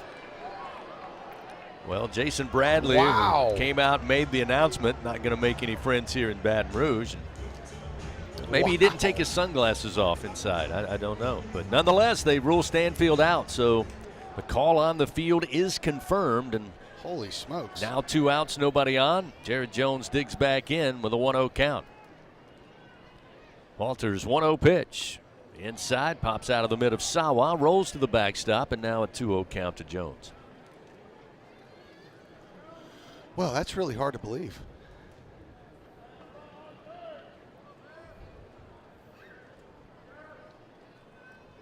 Two outs, the 2-0. Ground ball towards short. Karcheski takes it on a high hop at his knees, and then a nice throw to first to Chargo in time to get Jones for out number 3. Little defensive gem there from Karcheski, the shortstop. And the Tigers come up empty here in the bottom of the 3. After 3, it's a 1-0 Purdue-Fort Wayne lead. We head to the top of the 4th. When we come back, this is Fighting Tiger Baseball. Tiger fans, this is Eddie Kennison, former LSU football wide receiver. If you know me, you know I'm all about making big plays. Tigers win! Tigers win!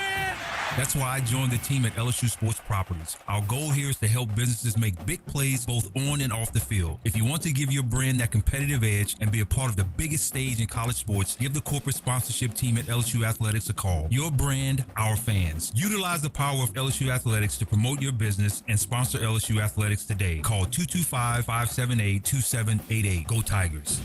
Hub International is Louisiana's premier employee benefits and commercial insurance brokerage. Hub can insure just about any risk that your business faces. Did you know Hub even insured the bonuses for our football coaches in 2022? Hub specializes in the construction, healthcare, real estate, and hospitality industries. Chances are you're probably already doing business with someone who does business with Hub. Turn to the agency that the Tigers, Saints, and Pelicans choose. Hub International. Visit them today at hubinternational.com. Squeeze every ounce of life out of every day. Memorize every sunset, every face you love, and climb every obstacle until you can't go higher. With Louisiana Blue, you're free to soar because you've got the compassion of the cross, the security of the shield, and the comfort of blue behind you. Live Louisiana. We've got you. All right, back after this spot. Louisiana True. This is LSU Fighting Tiger Baseball on the LSU Sports Radio Network. Jay Shores back out on the bump. Tigers down 1-0 here. We head to the top of the 4th inning. Purdue-Fort Wayne coming to the plate. It'll be 3, 4, and 5 due up, starting with Osterhaus, who had a great defensive play.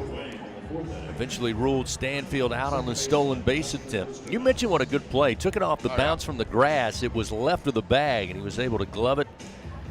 And according to the umpires and videotape review, was able to lay the tag down across the bag to get Stanfield for the second out there in the bottom of the 3rd. So Osterhaus had a base hit his first time up. And the delivery from Shores misses low for ball 1. Yeah, it wasn't like a short hop pick, which is a little easier to do. It was kind of that in-between hop. He had to come up and get it. It was a really nice play. The 1-0. I still think it was safe, though. Missed inside to the left-hander. Now 2 balls, no strikes. Baseball fans, remember SeatGeek makes it easy to find tickets so you can be part of all the home run celebrations this season. So whether you're buying or selling baseball tickets, SeatGeek, the place to do it. Official ticket marketplace of LSU Athletics. Expect the expected. A swing and a miss in on the hands, and it's 2-1. One thing that happened last inning for Shores, ending on that double play, the pitch count was up there pretty good, and he got out. He started this the top of the 4th with 40 pitches, which is back to normal. 2-1 pitch. Again, almost same spot, same result. Swing and a miss, 2-2.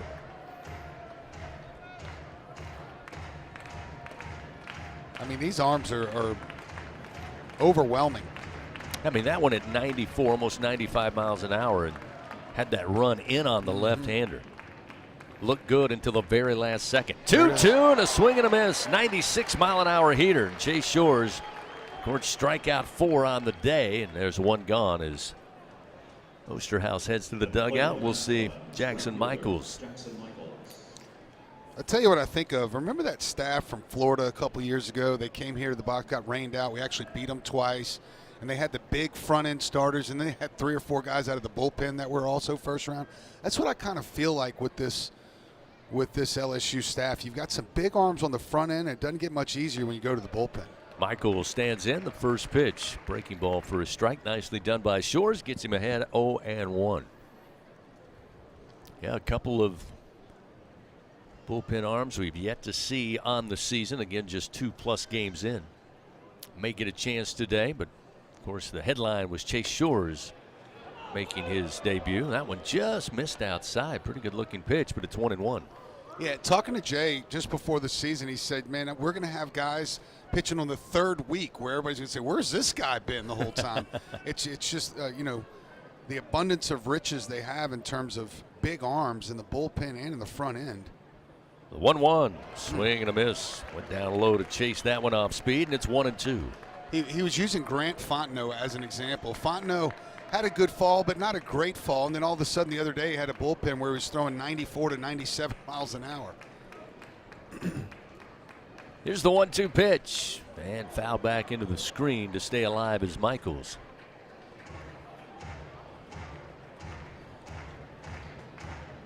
Anderson with 5 innings of work on Friday, recording 8 strikeouts, 1 walk. I mentioned Dickinson offensively kind of made a name for himself early on here, but Kason Evans on the mound certainly got some people's attention on Friday. Here's the 1-2 and a swing and a miss. Beautiful pitch by Shores. Down on strikes goes Michaels. Chase records his 5th punch out of the day, and 2 are gone. Don't forget about Jacob Myers either. He was absolutely filthy in his inning of work on Friday. Colton Shirley now to the plate with 2 down, nobody on. Don's leading 1-0.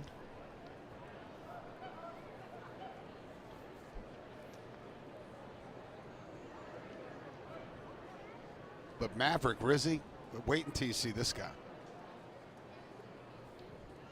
First pitch to Shirley from Shores. Watch Foul out, big tip. fella. Shores fell as he delivered, tried to plan after delivering the pitch, but popped up, says he's all right. And it's 0-1 now to Shirley, who was a strikeout victim to Shores his first time up back in the first. It's hard to be that graceful at 6'8" when you fall popping back up like that. Just shows you how athletic Shores is. Yeah, almost looked like he meant to do it. It was so smooth. It really did. Good news is he's all right. Yep. Back up on the bump. Here's the 0-1. And a foul off the bat and off the knee of Shirley. And Shores is ahead 0-2.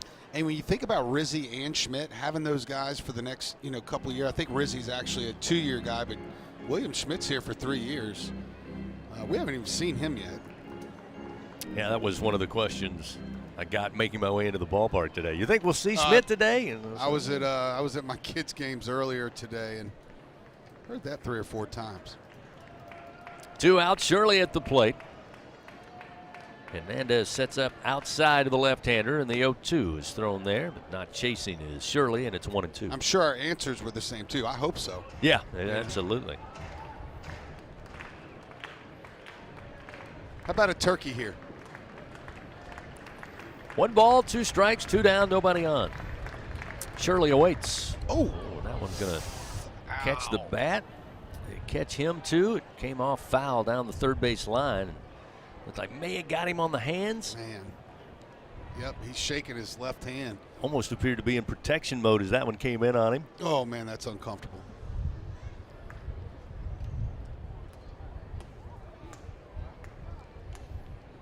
So 1-2, the count remains. Shirley probably waiting to get the feeling back in that hand. Give him a little extra time. Now he'll dig back in. Braswell and Jones near the lines at third and first. Infield, middle infield playing deep. The 1-2. Just missed at the knees. That'll even the count now to Shirley. 2 balls, 2 strikes. Fans, when the Tigers win, you win. Just enter promo code LSU50 the day after an LSU baseball victory to receive 50% off your online pizza order at papajohns.com. Better ingredients, better pizza, Papa John's. And it is always my duty to remind you that yesterday the Tigers won. Here's the 2-2. And it's fouled off by Shirley, staying alive.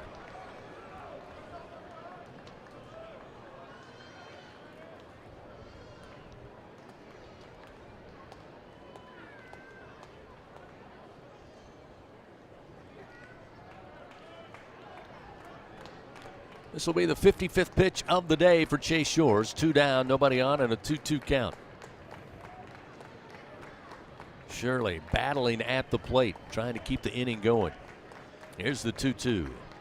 Swing and a miss. How about a half dozen strikeouts for Chase Shores in his 2025 debut thus far? 3 up, 3 down for the Dons. We head to the bottom of the 4th inning. Tigers come to the plate. 4, 5, and 6. Brown, Dickinson, and Larson. 1-0 Mastodons lead. Back after this. This is Fighting Tiger Baseball. Eason, watch out! Tomahawk slam! Tiger fans, if you've ever wanted to listen to the LSU radio network while you watch LSU basketball on TV, then just sync the game. It's easy to do. Just pause the TV. Use the LSU Sports mobile app to stream the audio on your smartphone or tablet. Connect to a smart speaker, then wait for the audio to catch up to the point your TV is paused. Push play, and you are all set. Sync the game with the LSU Sports mobile app. Find the app for free for iOS and Google. Download it today. Free ball is good! Hey now! The Southeastern Conference. It's the land of legends, the places, the faces, and moments. And he's going for it. It's a touchdown! We've seen the confetti fall again and again. We're not done. It's time for the next generation to make their mark and go from 14 deep to 16 strong. It's a whole new ball game in the SEC, and it just means more. There's danger out there. It lurks on highways and quiet neighborhood streets. It's more likely to kill you than a shark and more terrifying than the biggest snake. Distracted driving claims lives every day. Every notification, swipe, social post, video, or selfie while driving risks your life. So while you might think public speaking or the zombie apocalypse is scary, what's really terrifying and even deadly is distracted driving. Eyes forward. Don't drive distracted. Coming back in. To you by NHTSA and the Ad Council. Go in the booth with LSU Radio on Facebook Live and YouTube. LSU Fighting Tiger Baseball on the LSU Sports Radio Network. Great to have you with us this Sunday afternoon. All of you listening in on the radio network, tuning in on SEC Network Plus. 1-0 our score. Mastodons having the lead at the moment. The Tigers will have Jake Brown lead it off here to get things started in the bottom of the 4th inning. Gavin Walters continues his start on the mound for Purdue Fort Wayne. First pitch to Brown, lifted in the air. Get out of here. Foul territory, third base side. Give it a look.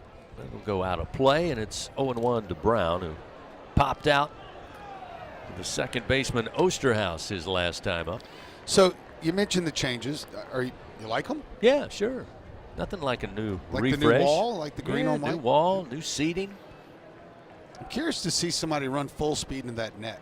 See what happens. Well, later this afternoon after the game, if you're willing to volunteer. There's the 0-1 to Brown. Off the end of the bat. This one headed foul towards the seats down the line and left. Now 0-2, the count to Brown. Well, I think they had Big John Pearson. Give it a try. Give it a full speed, you know. And if she's still hanging after that, she ought to be all right. The 0-2 to Brown. Again off the end of the bat, but a slow bouncing ground ball will get by Karcheski as he slid into shallow left field. The shortstop could not glove it. And Brown able to get aboard to lead things off here. Tigers got something started early in the bottom of the 4th inning. Yeah, Schiff got him there. They had Karcheski more faded toward the middle. If he'd have been playing straight up, that would have been right at him. How about for the Tigers? second baseman, Daniel Dickinson. Daniel Dickinson comes to the plate for the second time. He lined out to Karcheski at short, his first time up. Walters fires low and inside for ball one. You and I were talking during the break. If you're going to hang around this team, practice, hang out in the clubhouse, you better be comfortable with your own height. Yeah. Because you're going to be looking up as you walk around. Buzz and I talked about it yesterday. They have 17 players that are 6'3" or better in that dugout. The 1-0. Miss low, 2-0. And 6 foot used to be fairly tall. I mean, back in, there's 35 kids in that dugout that are 6 foot or better. There's just no. Back in the day, back in your day, there weren't a lot of 6 foot tall 5'11" and 3/4 guy anymore. 2-0 in the dirt. Moose is down there in that dugout. Knocked down by Sawa. Now 3-0 the count to Dickinson.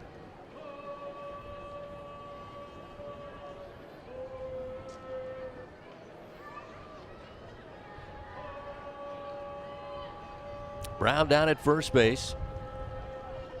Tigers so far 2 hits on the afternoon.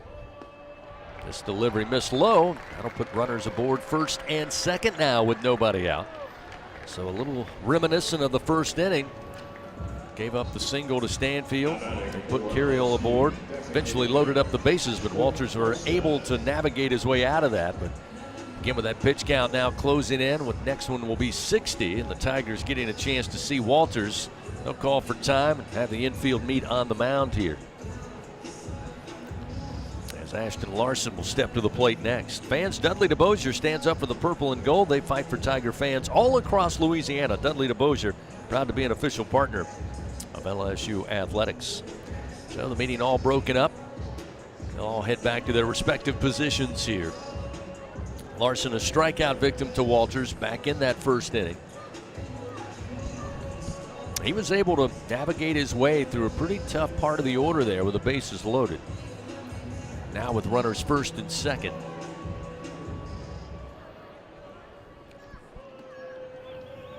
No personnel having been sent down to the Dons bullpen as of yet. So with pitch 60, Walters from the stretch. Larson showing bunt, pulls it back, pitch low and inside, 1-0.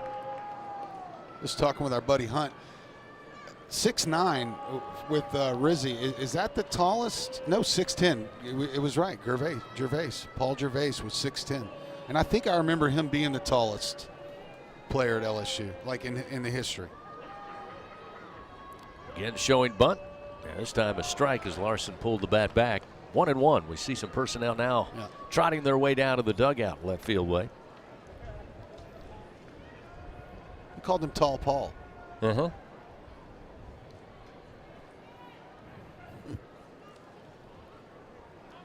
Brown at second, Dickinson at first base, nobody out. A 1-1 count to Larson, looking to be swinging away as this pitch low skips off the top of the plate with an off-speed delivery, and it's 2-1.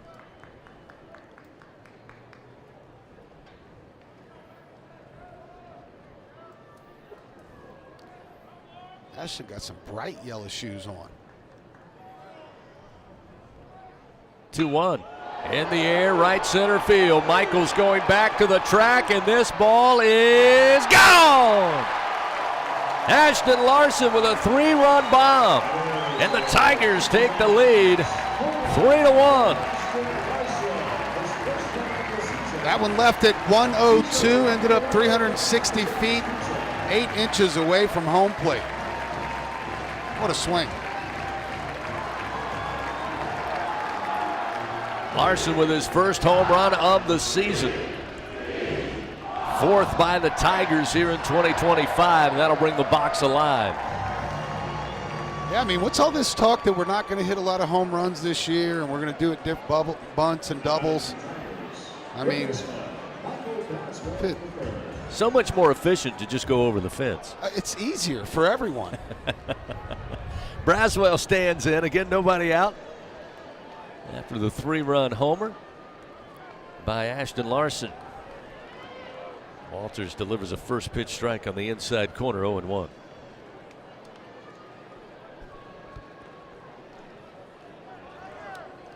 The 0-1. Hit hard in the air, center field way. Hall coming over, and Kevin Hall is able to get it for out number 1. Chris, I don't know if you were able to watch the first inning of I think it was game 1. Tough play with Stanfield. He hit it, probably would have been off the bottom of the wall. It was a triple, ruled a triple. However, the center fielder, it wasn't Hall, had it in his glove, and it came out. And then 2 batters later, Jared Jones hit a pretty routine fly ball, and he dropped that one too. And I have to say, since then, this team has recovered defensively and played pretty good the rest of the weekend. Brings Stephen Milam to the plate with just 1 gone. First pitch missing outside, ball 1. Yeah, was actually sitting on the tarmac about to take off listening to that first inning on Friday. I actually felt bad for the center fielder, the second one for sure. The 1-0 missed outside. Now 2-0 to Milam. The first was actually ruled a triple, but they made 3 errors that first night. They played error-free yesterday and so far today.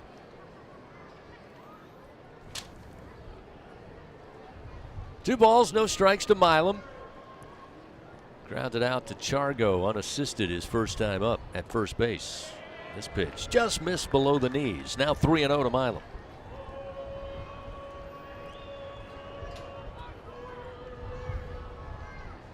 Hernandez at the bottom of the order stands on deck.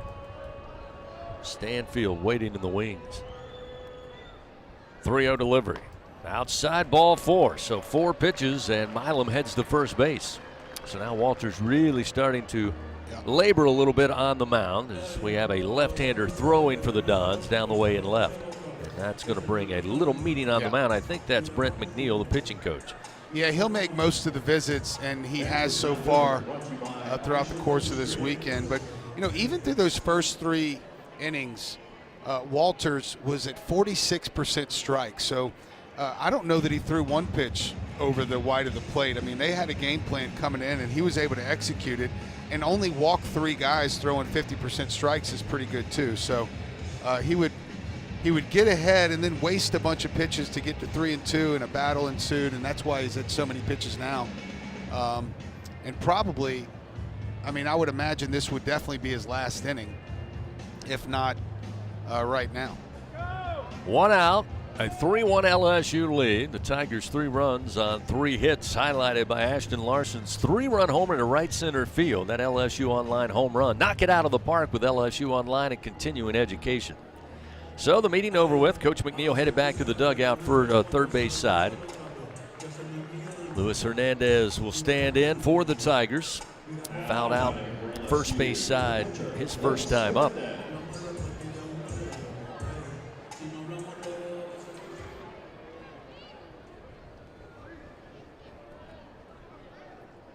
Milam takes his lead, and he's off and running, and a swing and a foul tap off the bat and off the plate. That'll bring Milam back to first, and it's 0-1 to Hernandez. Well, there you see some of that small ball, little hit and run called there. Hernandez, one of a bevy of catchers. Jay Johnson was so right after his first year. He said, you can never have enough catchers, and he certainly has followed through on that. Here's the 0-1. Just missed inside at the belt, and it's 1 ball, 1 strike. Well, you have to have 2 that can get it done, but really a third that you're comfortable with putting out there is, in college baseball, it's almost a must. 1-1 pitch. This one, a little slow roller, opposite field, rolls into right field. Milam around second. He's on his way to third. The throw going to be cut off, and there's runners on the corners with 1 out. After a slow rolling ground ball base hit by Hernandez. That's his first knock of the year on a hit and run. Great execution there by the catcher. That's all it takes. You got to get the ball on the ground the other way, hoping that second baseman's covering the bag. That's exactly what happened there. The Tigers with something cooking here, Chris, flipping it back to the top. Bingo Pest Product base hit, guaranteed overnight extermination with Bingo. 4th hit of the day for the Tigers, and gets them back to the top of the order. Here in the bottom of the 4th, they've struck for 3 runs to lead 3-1. Stanfield shows bunt, and it gets by Sawa. Goes to the backstop. Milam will score, and it's now 4-1 LSU. Yeah, Sawa had a space about the size of a baseball between his legs and glove. He got down there pretty good, but it's just snuck through that small space and got to the backstop. So now advancing down to second is Hernandez. We'll see. Coach Johnson orders up here from Stanfield now with the runner in from third. And just one out. Walters delivers, and Stanfield rips this one to center field. Hall going back, gets under it. He'll glove it. Tagging up is Hernandez. The throw coming into third, off the mark, not in time. And into third goes Hernandez. Got the big catcher moving there on the tag. That was a great play by Hall. He almost over pursued it towards center field, had to slam on the brakes and come back and get it. This has definitely been one of those weekends we've seen so many of. When those flags are stretched out like they are, there's no such thing as a routine fly ball. So with 2 outs now and a runner at third, that may be all for Walters, and it will be. Here comes another trip to the mound, and we are set to have a pitching change powered by Sunshine. Need a game-changing upgrade? Trust Sunshine, your hometown John Deere dealer in Louisiana, to keep your home turf in tip-top shape. Pitching change for the Mastodons. They now trail LSU 4-1. We'll tell you about the new Dons pitcher when we continue. This is Fighting Tiger Baseball. At Sunshine, your hometown John Deere dealer in Louisiana, we know that every great game starts with a perfect field.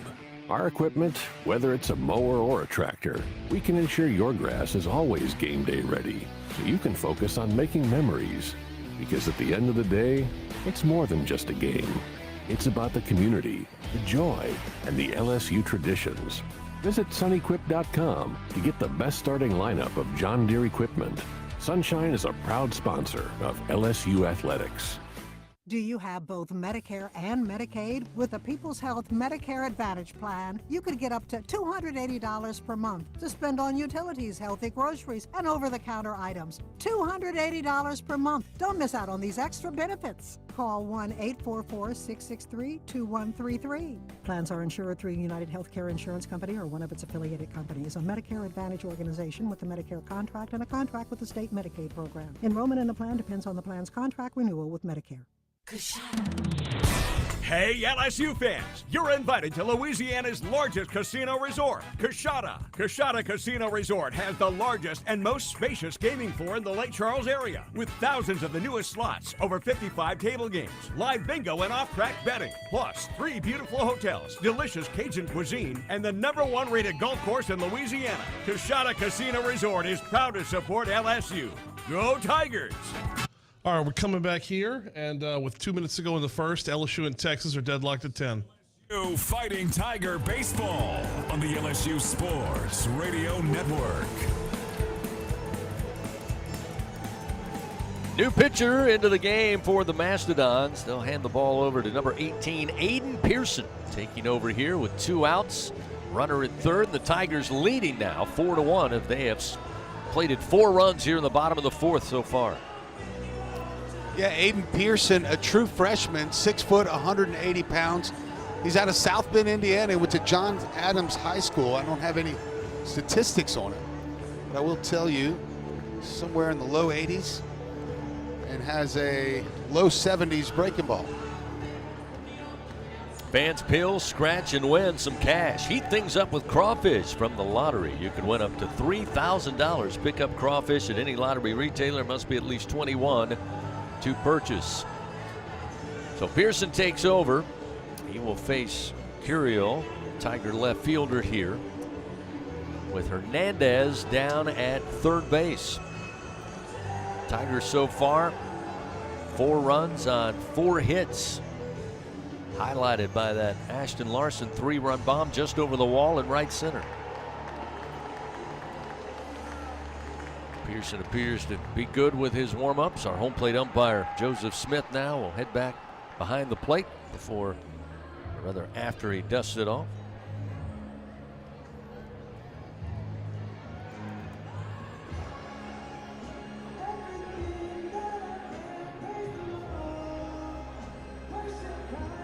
Tiger baseball now in full swing with this opening weekend. Be a busy week coming up as well. Wade Pearson's first pitch upstairs to Curiel, and it's 1-0.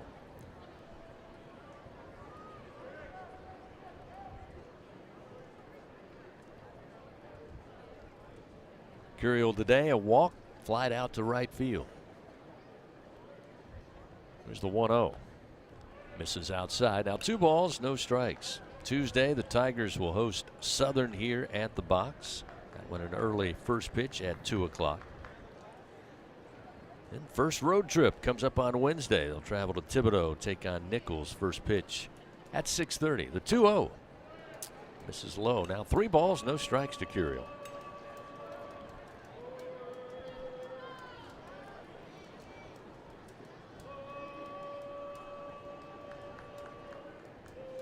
Hernandez down at third base. Curiel trying to drive him in here with 2 outs. Here's the 3-0 pitch. Take is on. It's down the middle from Pearson, and it's 3-1.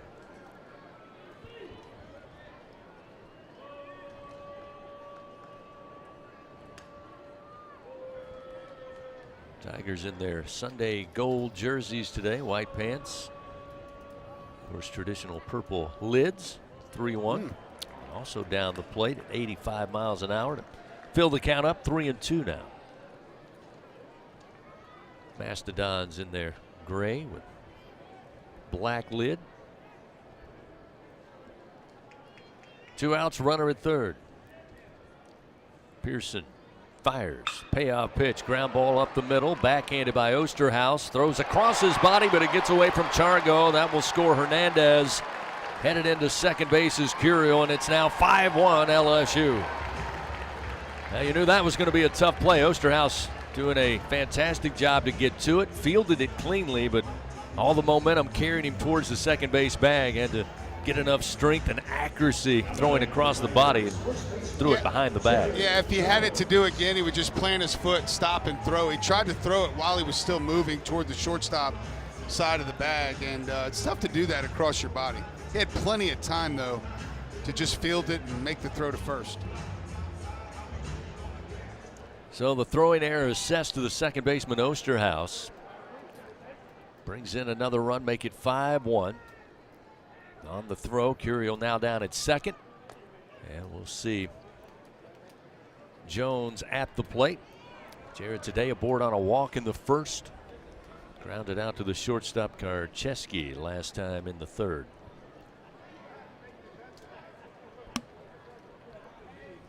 Here's the 1-0 to the Bear. Jammed him in on the hands, popped up into right field. Michaels coming over near the line and settles under it and has it for out number 3. But the Tigers get on the board and take the lead. 5 runs on 4 hits. 1 error committed by the Dons, and the Tigers leave 1 man on. It's a 5-1 ball game. Top of the 5th here on the LSU Sports Radio Network. If you live in Louisiana, you know what the mini plants up and down the river mean for our state's economy. And for over 40 years, Action Industries has been committed to providing quality construction, maintenance, operational, and consulting services through the refinery and petrochemical industries. When it comes to safety and quality, Action Industries beats the industry standard. Call today or visit actionindinc.com. That's actionindinc.com. Hey, Tiger fans, there's nothing quite like game day at the box.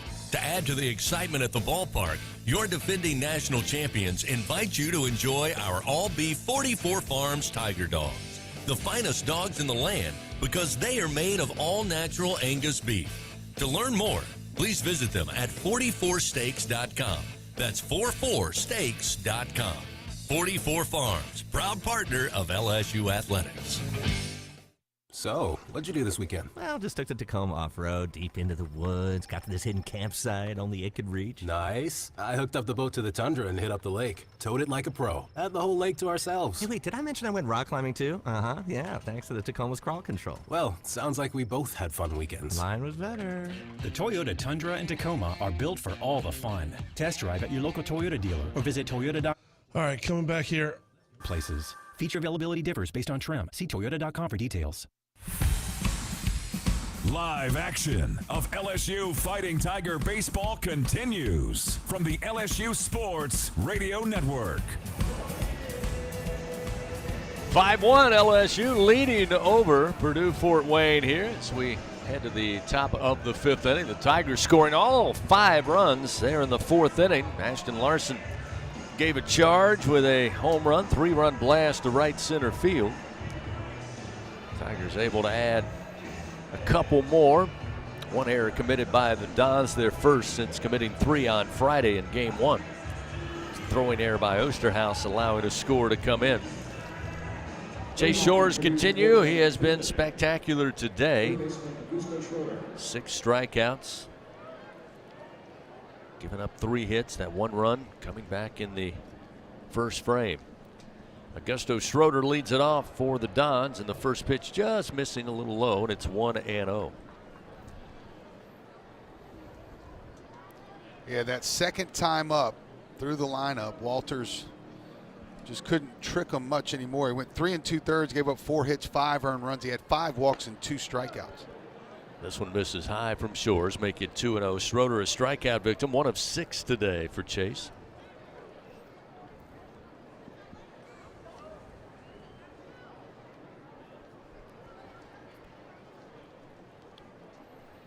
The pitch on its way. This one hammered to left field. Curiel on the run. Dives, lunges forward, and holds on as he crashes into the grass. Curiel gets a nice hand from the crowd as he records out number 1. See that wind playing a little havoc there as Curiel was full speed and then just tried to slow down, make sure he got his glove on it, and had to go down to a knee. That was a great play. That'll bring Kevin Hall, the center fielder. Popped out foul territory to Hernandez back in the 2nd inning. Shores delivers, and it misses outside with a fastball at 95, and it's 1-0. Of course, one of the new features, as everyone knows here at the box, the new home bullpen underneath the diamond deck in right field. The 1-0 from Shores sent a mile high into the air foul up the third base line. Braswell coming over. They give him room, and Braswell makes the play for out number 2. Wow. He had to wait a while for that one to come down, play with the wind a little bit, but a good job by Braswell to record the 2nd out. I mentioned the bullpens, Doug, because again, there's that screen. It's very hard now to, you see the personnel leave the dugout, and you're trying to guess, use the binoculars to try to see. On a day like today where there's some sunshine, I'm just now learning that you can't see anything. I mean, you can see the players, but you can see can't like the silhouettes moving. That's right. Yeah, it'll help when we get the monitor in here to show us who's warming up. Yeah, we're going to add the bullpen monitor so we can let everybody know who's up and throwing. There's a strike from Shores, and it's 0-1 to Chargo, who comes to the plate for the 2nd time today. Hey, you wonder if you'll see Gavin Guidry, Connor Ware, William Schmidt. I mean, there's still some folks in there that we haven't seen this weekend. The 0-1 just missed a little low. Where was that? Hernandez let it hang for a little bit just to see if Joseph Smith might reconsider. But it's 1 ball, 1 strike now to Chargo.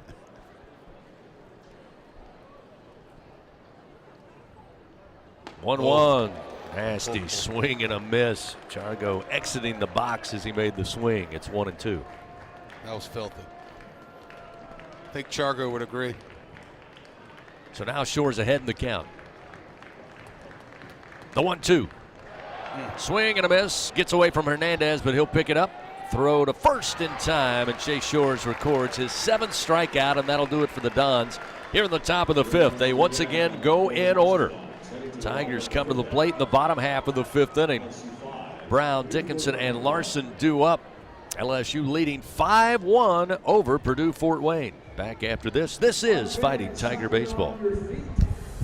Albertsons is making shopping and saving easier than ever. Check out Albertsons for you on our mobile app or at Albertsons.com, where you can shop online and save over $300 weekly with digital coupons. Earn reward points every time you shop in-store or online and redeem your points for free groceries. Download the Albertsons app or go to Albertsons.com to start saving. Albertsons, fresh foods, local flavors.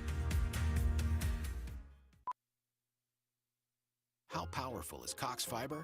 Powerful enough to stream all my live sports actually live? Yep. Powerful enough to share my screen more smoothly? You got it. Powerful enough to keep my games online and my squad on top? Oh, yeah.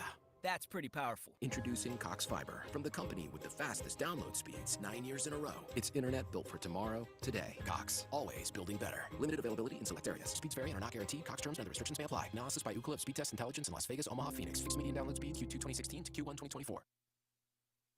On game day, Tiger fans are hungry for a win. So when LSU hits the field, Manda hits the grill with a legendary flavor that's in a league of its own. Manda's top quality meats and original seasonings are the fielder's choice for game day and every day. So from one legend to another, make sure Manda is on deck to throw a perfect game day party. Manda, the official smoked sausage of LSU Athletics. Come back. Go in the booth with LSU Radio on Facebook Live and YouTube. LSU Fighting Tiger Baseball on the LSU Sports Radio Network. LSU leading 5-1 as we head to the bottom of the fifth inning here in Game 3. Tigers have due up 4, 5, and 6. Brown, Dickinson, and Larson. Fans, find out how you can build a better workday every day with Cintas. Visit Cintas.com. Get ready for the workday. Brown 1 for 2 today, and a base hit scored there in that fourth inning. Popped out his first at bat to the second baseman, Osterhaus, back in the first inning.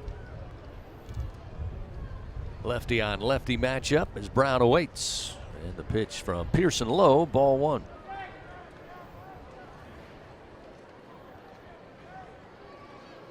And the timeout, Hunt Palmer telling us he had a chance to take in the low seating now down the left and right field lines during a practice in the preseason. He gives it a thumbs up. And I guess we'll just have to go down there and find out for ourselves. Just before it gets hot. 2-0 the count to Brown. Pearson, the relief pitcher, delivers. Missed high. 3-0. Well, I can tell you that it's a right-handed pitcher warming up. Okay, let me go through the roster. See if we can narrow it down with that clue. 3-0. That was a strike as Brown put the bat out to bunt, pulled it back, and it's now 3-1. Looks to Jay Johnson, gets the sign, and digs back in. 3-1. Ooh, strike on the outside corner there from Pearson. Just able to nibble the black, and it's now a full count, 3-2. Probably safe, though, to say that Chase Shores will be done for the day. 5 innings, 3 hits allowed, 1 earned run. No walks and 7 strikeouts. Our great team at the SEC Network just informed us.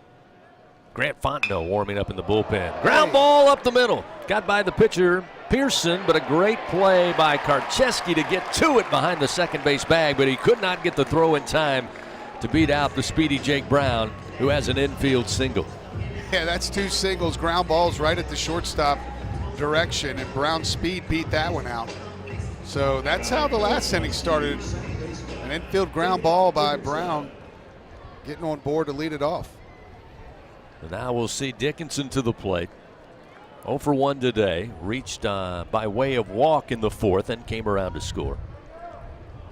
So Brown with a lead off first, and the pitch from Pearson misses outside, 1-0.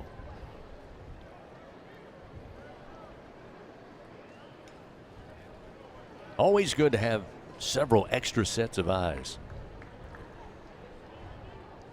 It really is. The 1-0 way upstairs and outside. Now 2-0 the count to Dickinson. We're just talking about Grant Fontenot. Now right toward the end of the fall, he started to open some eyes. Runner at first, nobody out. Daniel Dickinson at the plate, and the pitch to the right-hander. Strike at the belt, 2-1.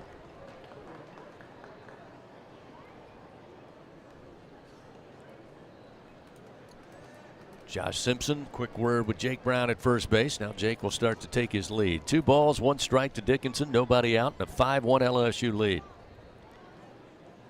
Pearson delivers. Again, trying to slap bunt, but he bunts through it. It's 2-2.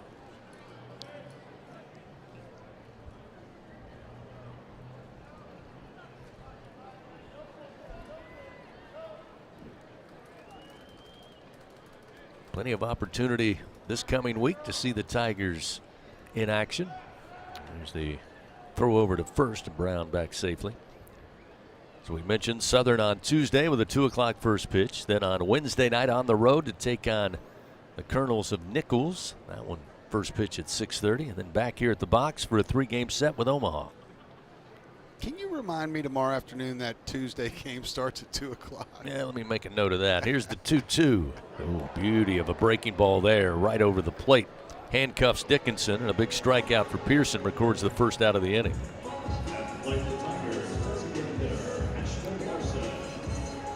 You prefer a calendar invite or just a text? Honestly, just a reminder. Maybe even 8 a.m. Tuesday morning. Okay. I'd hate to roll up here about 5:45 expecting a 7 o'clock start. Everybody's leaving. So with one out, we'll see Ashton Larson. He had the 3-run blast to right center. His first home run of the year. And Pearson delivers off speed. Strike to make it 0-1. Hard enough to get used to a 2 o'clock Friday start. Now you start talking about Tuesdays. Time going to be called now. Our first base umpire, Matthew Martinez. Looks like he's instructing Pearson in a real quick conversation. And they requested a new baseball, but I think it was the first base umpire that requested the new ball. Might have went to his mouth, you know, on the rubber, and just a reminder. I don't know. That was weird. Now the home plate umpire, Joseph Smith, with some signals to the Mastodon dugout. Let the imagination run wild. Runner at first. Here's the 0-1 to Larson. High and inside. Evens it up 1-1. Well, soon things will be heating up here at the field, but whenever you're ready to cool it down, fans count on Slow Melt Ice since 1997. Slow Melt Ice, a leader in packaged ice for industrial and retail businesses all across South Louisiana. Check them out, slowmeltice.com. 1-1 to Larson. Again, upstairs and inside, make it 2-1. And don't forget, that's SLOMELTICE.com.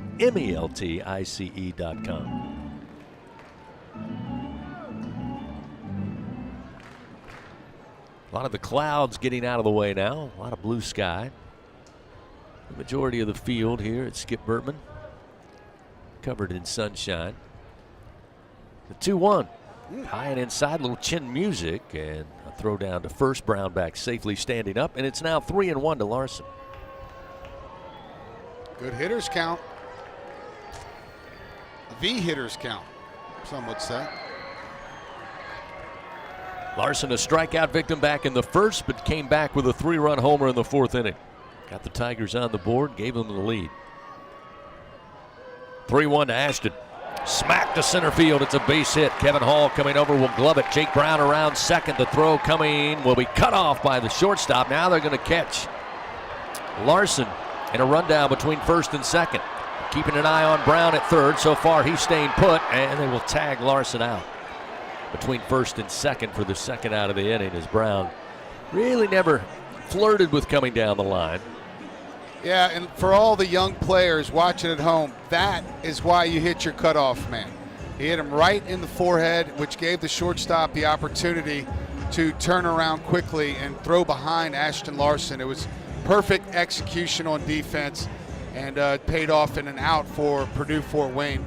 Tough for Jake Brown in that situation to be able to get far enough off the bag and a rundown that was so close to begin with.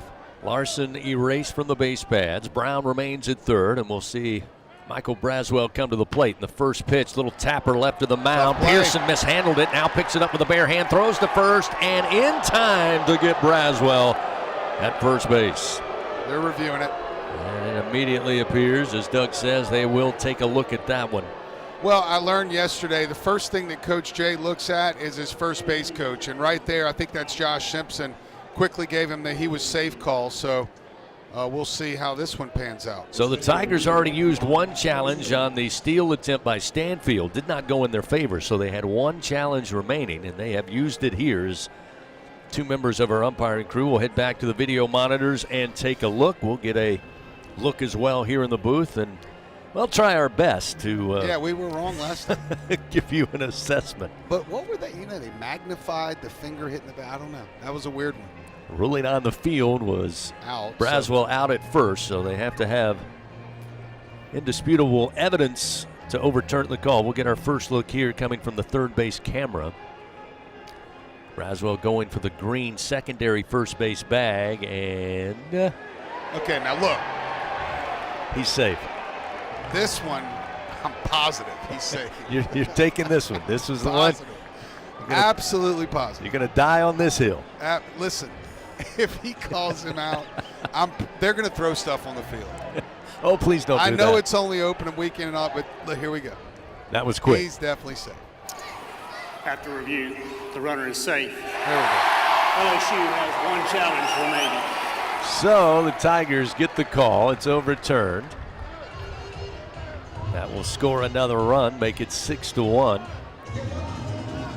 And Braswell, after review, brought to you by Acme Oyster House, they decide it is overturned. He'll be safe at first. And the Tigers add another run and keep the inning going. We'll see Stephen Milam come up now with 2 outs. Braswell gets the RBI there, too. Yep. Nice. I really can't believe they show the replays on the Jumbotron like that. That's just begging for problems in a big game. Here's the first pitch to Milam, batting from the right side. The switch hitter against the left-handed throwing Pearson.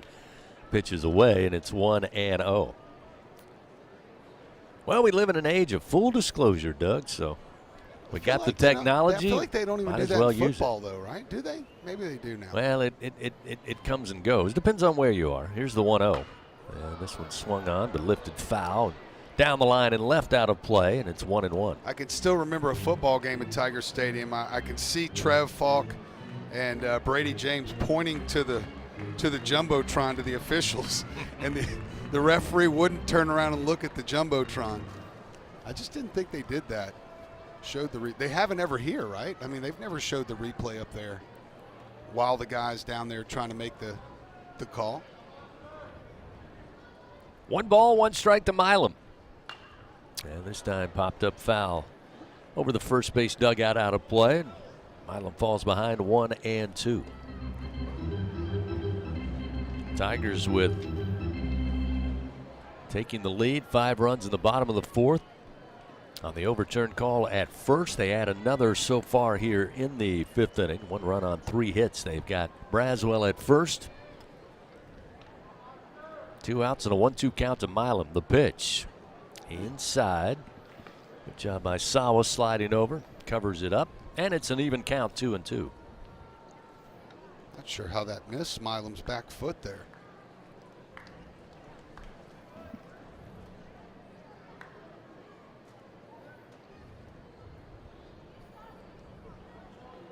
Milam going with the clean look today. The white cleats. Here's the 2-2. Hammered right back at Pearson. Catches him in the back. Karams towards Karcheski, the shortstop. He's got no play, but right now the concern's got to be on Pearson as he wore that one right above 18 on the back of his jersey. Everybody's safe first and second. That will bring head coach Doug Schreiber out to take a look at his relief pitcher, as well as the umpire Joseph Smith, as you heard that knock off the bat and then off the literal back of Aiden Pearson. I think he's all right. Probably more embarrassed than anything. That's a tough one. Right in the back of the lat, kind of the trap, or maybe even the back of his arm, actually. It was about 100 miles an hour off the bat of Milam. Exactly 100 miles an hour. Yeah, I didn't realize it hit him in the arm. This might be tough to throw this pitch. So they're going to give him a couple of opportunities, no surprise, to make sure everything feels proper. Pitchers are normally pretty tough. They're tough guys, yeah, typically. Pretty much. Not in all cases, though, but overall. He's fine. First pitch looked pretty good there. It's no fun. It is no fun. And Milam arrives safely at first, keeps the inning going with 2 outs. Hit that one right up the box. And he is good to go. So Pearson gets a hand from the crowd here after taking a shot off that 100-mile-an-hour exit speed from Milam's bat. So a good sign. Yep. Tigers now 6 runs on 9 hits. Another infield single for the Tigers. And that moves Braswell to scoring position down at second. Milam at first, and now Hernandez back to the plate where he's 1 of 2 today. Had a base hit in that 4th inning, came around to score. I think that's where I'd choose 100 miles an hour if I had to wear one. I think I'd think right off the back of the arm, and back is the spot I'd pick. Runners first and second. The pitch to Hernandez.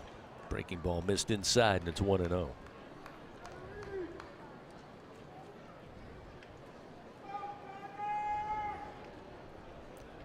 How many warm-up pitches would you need after taking a shot like that? But 2 do? I don't know. Probably not. Here's the 1-0. Again, low and inside. Hernandez now ahead in the count, 2-0. It would be different, though. Like, you definitely would feel different after taking the ball off your pitching arm right on the back of the tricep. It would take a minute to kind of get that worked out a little bit. Pearson checks the runners. And now the 2-0. Down the middle for a strike. And it's 2-1. See some more personnel start to head down. They've got a right-hander warming for the Dons in the bullpen.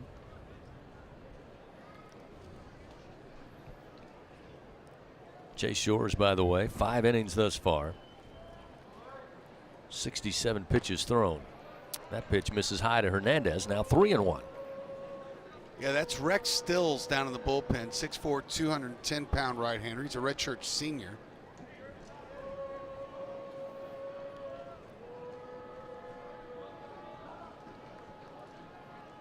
Pearson, 3-1. Outside, low, ball 4. And for the second time today, the Tigers going to load the bases. They came up empty in the bottom of the first. And now with 2 outs, they go to the top of the order, and Stanfield, who's 1 for 2, an opportunity to add more to the Tigers' total. Yeah, Luis Hernandez didn't just obviously earn the starting role catching because he's very good defensively. But I did learn from Coach Johnson that in the games that Aaron Beatty would start behind the plate, that Hernandez would actually be a candidate for designated hitter as well, depending on the pitching matchups and whatnot. So he can actually swing the bat, too. He's not just back there for his defense. Well, we got a meeting, and it looks like a call to the bullpen. So a pitching change here for the Dons. With 2 outs, the Tigers have the bases all juiced up, leading 6-1. This pitching change powered by Sunshine. If you need a game-changing upgrade, trust Sunshine, your hometown John Deere dealer in Louisiana, to keep your home turf in tip-top shape. We'll return to the box after this. This is Fighting Tiger Baseball. Support your LSU Tigers with Hancock Whitney, the official bank of LSU athletics. From game day to the offseason, Hancock Whitney LSU credit and debit cards are a big win for any Tiger fan. Want to get your paws on these cards? Well, apply online or visit HancockWhitney.com/LSU. Hancock Whitney Bank, member FDIC. All accounts subject to credit approval. Terms and conditions may apply. It's 4 in the morning when the roaches are on.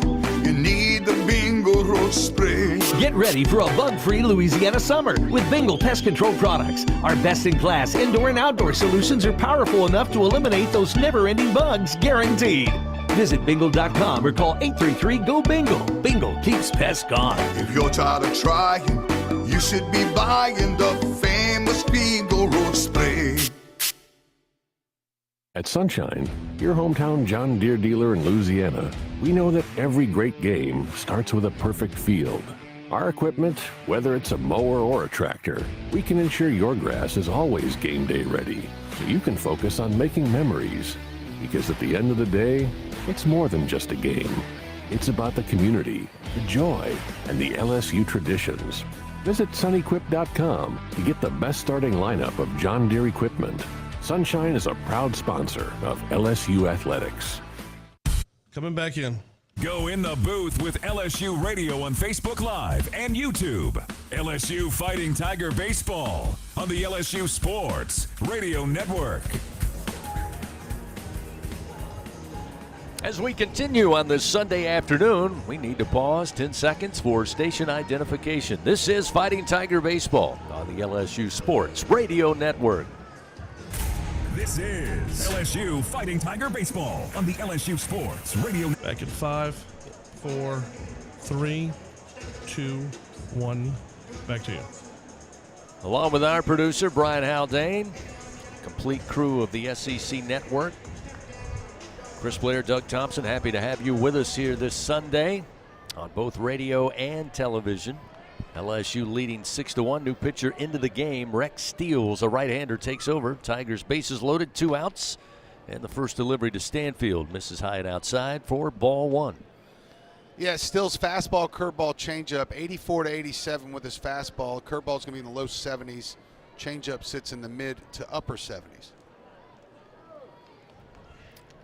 Tigers have Braswell at third, Milam at second, Hernandez aboard at first, and the pitch to Stanfield right at the belt, but inside, make it 2-0. Last year, Stills finished with 39 innings of work. He gave up 58 hits. He had 23 walks and 22 strikeouts. Opportunity to really open up the game here with 2 outs and the bases loaded. The pitch to Stanfield misses away. 3 balls, no strikes.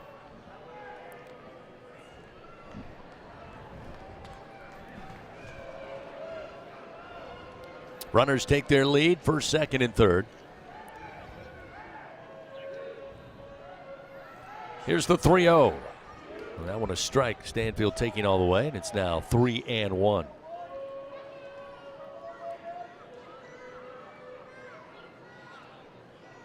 Braswell singled. Milam doing the same. There's a strike to Stanfield. He thought was a little high and inside, but it will fill the count. 3-2. Hernandez aboard on a walk. That's how the Tigers loaded up the bases here. Leading by 5 runs, 6-1. Coach Burtman said everybody's going to be moving here.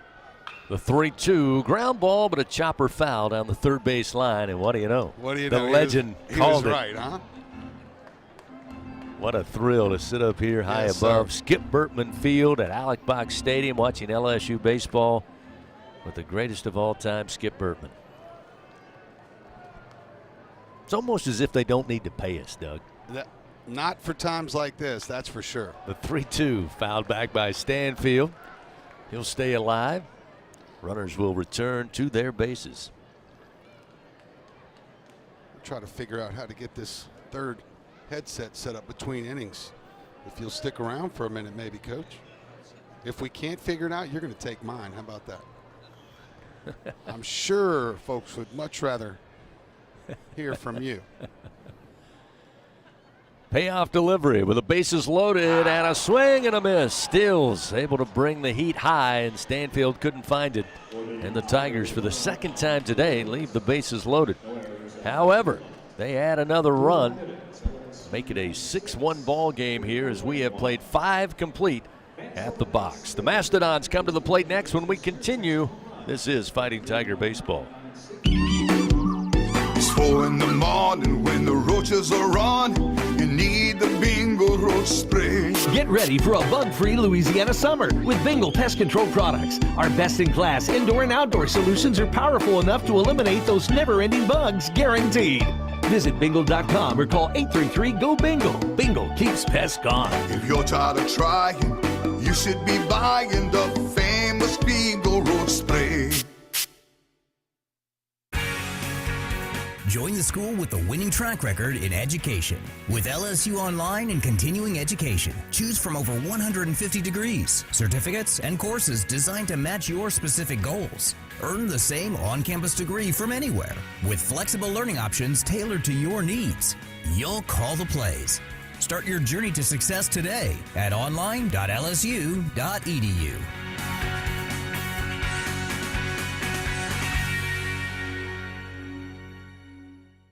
Hey, Tiger fans. fans, no game day is complete without Noel Spirits from Noel Family Distillery. Founded by a father-daughter duo. Say something, Coach. Hey, testing. Yeah, we're good. Am I sounding? Let's get a little bit closer. There you go. Louisiana, creating a spirits experience worthy of the Tigers and their loyal fans across the country. Noel Tequila is proud to be the official tequila of LSU Athletics. Enjoy Noel Tequila at the box or grab a bottle of your own at many fine retailers. Learn the unique Noel. All right, coming back. NoelDistillery.com. The powerhouse of college baseball plays here. Your home for the Fighting Tigers. The LSU Sports Radio Network. To the top of the sixth we go. LSU leading over Purdue Fort Wayne here in Game 3 of this opening weekend series. 6-1. LSU on top. Pitching. New pitcher on for the Tigers. Grant Fontenot going to be called upon. Chase Shores, excellent debut today for LSU. His day is done. Very efficient work by the mighty tall right-hander. Now we'll see Grant Fontenot with his first time on the mound. Yeah, excited to see Grant Fontenot again just after meeting with Coach Johnson. He's out of Lafayette, went to Lafayette High School. Was at Texas last year, was a Tiger first, then went to Texas, came back from Texas, and recently he's really been lighting up the radar gun. Get it now? Yeah, we You got it. I'm not hearing you. How about now? No. Here, you take mine.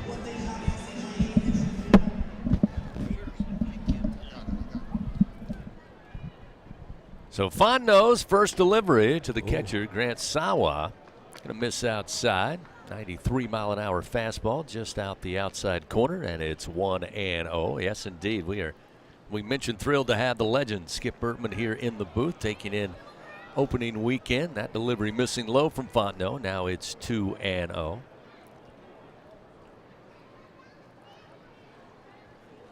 Fontenot, second pitcher of the day. This one misses low and away, so now 3 balls, no strikes.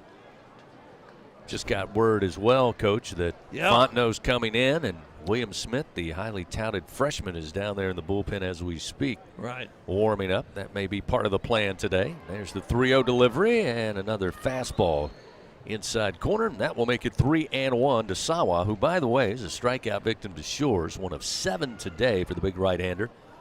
Back in the third. Here's the 3-1. That one is strike. Oh, boy. Sawa tossed his bat, Coach. Thought he was getting ball 4, but Joseph Smith, our home plate umpire, I think his opinion's the only one that matters, and he called it a strike, so we got a full count. I'll tell you, there have been a lot of full counts today for us. Payoff delivery up the middle. Easily played. Going to be handled by Dickinson at second. The throw to first in time for out number 1. That one just scooted right over the mound. Got by Fontenot, but Dickinson sure-handed second baseman makes the play, and there's one gone. I'll tell you, let me just give you a shot here. You and Doug just do this radio thing, make it look real easy. Your big league. We're getting a big league radio broadcast from these two guys, and I'm very happy because I think it's good for our program. I know they have a lot of listeners. All right, Doug, you ready to go? I'm done. I'm finished. I'm ready to go. Thank you, Skip. That's awfully nice. 0-1, the pitch to Hockmeyer, and he will swing and foul tip one. It'll roll to the backstop, and now Fontenot ahead in the count, Coach, 0-2. Well, Fontenot, I haven't seen. I don't remember him from the fall, although he pitched. I just didn't remember. And I see that it looks pretty good, even though he fell behind the first guy. The 0-2, a little upstairs, and Hockmeyer stays away and moves the count 1 ball and 2 strikes.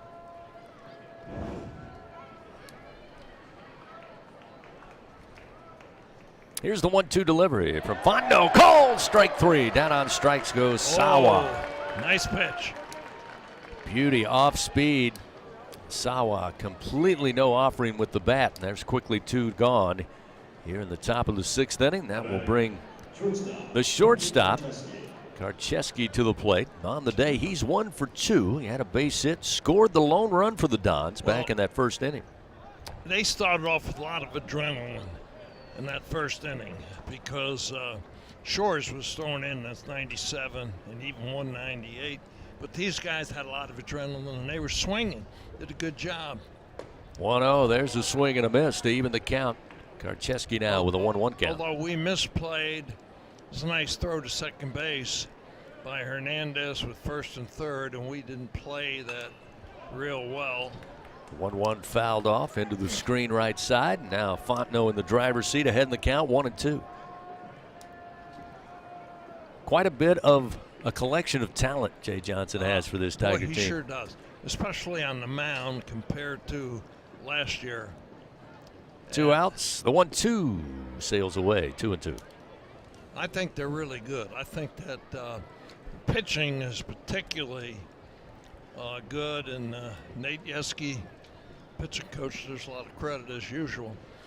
And yeah. Swing and a miss.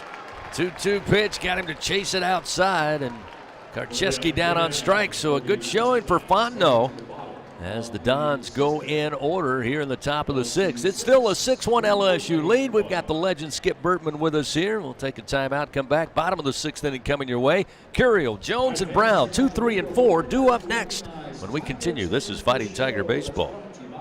Tiger fans, this is Eddie Kennison, former LSU football wide receiver. If you know me, you know I'm all about making big plays. Tigers win! Tigers win!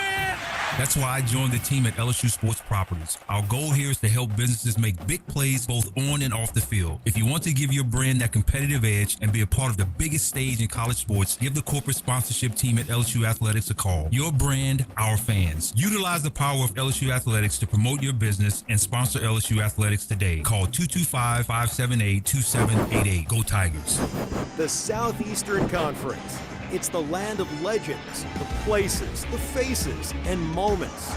And he's going for it. It's a touchdown! We've seen the confetti fall again and again. We're not done. It's time for the next generation to make their mark and go from 14 deep to 16 strong. It's a whole new ball game in the SEC, and it just means like postseason baseball here, three-man booth. That's right. LSU Tiger fans are gearing up with real Tigers apparel and merchandise from the official online store at lsushop.net. Get jerseys, sideline gear, polos, t-shirts, hats, official team merchandise from Nike, accessories, and much more. Over 3,600 products, all shipped right to your door. Head to the place real Tiger fans go for the selection only real Tiger fans get at lsushop.net. This is Here we go. Fighting Tiger Baseball on the LSU Sports Radio Network. We head to the bottom of the sixth inning. LSU comes to the plate. 2, 3, and 4 again will lead it off. Curiel, Jones, and Brown due up for the Tigers. You know, boys, this young man is the number 9 pick in the United States for all players. From West Covina, California, and I really see why. As a freshman, he's really good. I'm very, very proud. Jay's just a great recruiter. Curiel on the day, 1 for 2. Had a base hit last time in the fourth. The 0-1. Tapper foul going to come off the bat and off the maybe side of the foot as Curiel kind of hops up the third base line trying to shake that one off. You know, you mentioned Coach Johnson. Skip Bertman again joining us here in the booth. And, you know, one of the things we all enjoy, Doug and I get the opportunity in times to spend with Jay and just talk baseball, because when you talk baseball, he lights up. I have to believe you guys. I would love to be a fly on the wall when you guys get together talking about this game. We meet every Monday. He's so nice to me. You know what I mean? He gives me the opportunity to put my 2 cents in. He doesn't feel threatened or embarrassed. He loves it, and I love him. He's a great guy.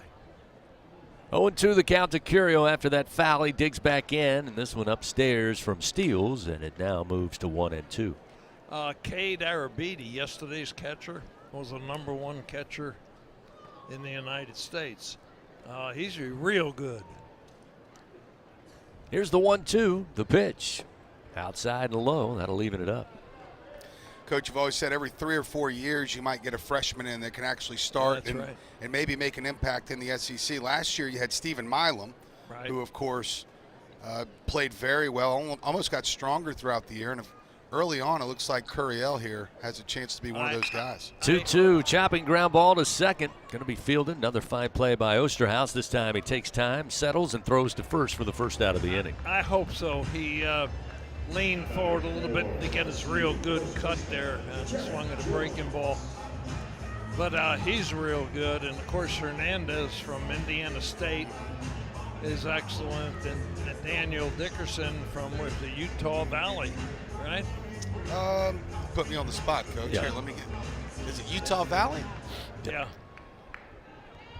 That'll bring Jared Jones to the plate. Jared today 0 for 2, and the first delivery in on the hands a little low, and it's 1-0. Jared got aboard back in the first inning by way of walk. Jared, Coach, it seems to me, kind of reminiscent of a lot of the teams and a lot of the players you had here at LSU. Here's the 1-0.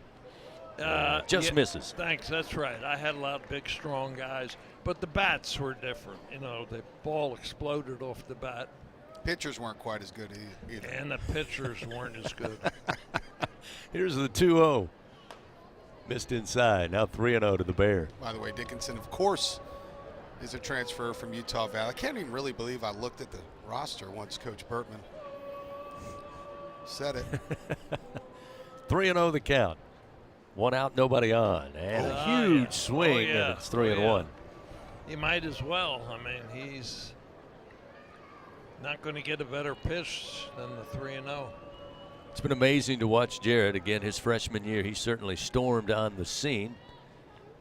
Teams really went after him with a lot of breaking balls, and he spent a ton of time in the cage with the pitching, just trying to work on that. And we saw him down the stretch last year really improve. It wasn't a give me to just throw the junk ball and try to get him to chase. Yeah, that's what he did best. Yeah, he stayed away from the dirt ball better his sophomore year than he did his freshman year. Dirt ball is a term I use for the low and outside bouncing curveball. You got to stay away from it. Payoff delivery to Jones. Misses inside, and he draws a second walk of the day with very good eyes for Jones. That's right. Nice play. He swung at 2 good pitches and took all 4 balls that were bad.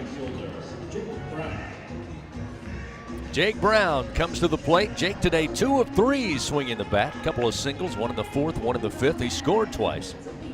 Part of LSU's 6 runs. Did you guys ever stand next to Jake Brown? I have. Boy, is he big. No, he's not. Coach, we talked about this earlier. Yeah. There are 17 players on the LSU roster that are 6'3" or better. 35 players are 6 foot tall or better. Woo! Jake Brown, I guess about 6'2", probably 6'1". Yeah, but he's a big muscled kid. 6'2", 205. And Maverick, 6'9", right? Shores is 6'8". Shores is up there with. Yeah, you're right. Everybody threw 95 and somewhere around there. 1 ball, 1 strike to Brown with a runner at first and 1 down. Rex steals, comes set, fires, low and inside, make it 2-1.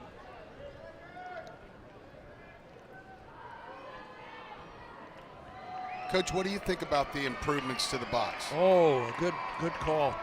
I think it's terrific. After this pitch, I'd like to jump in and say something about that.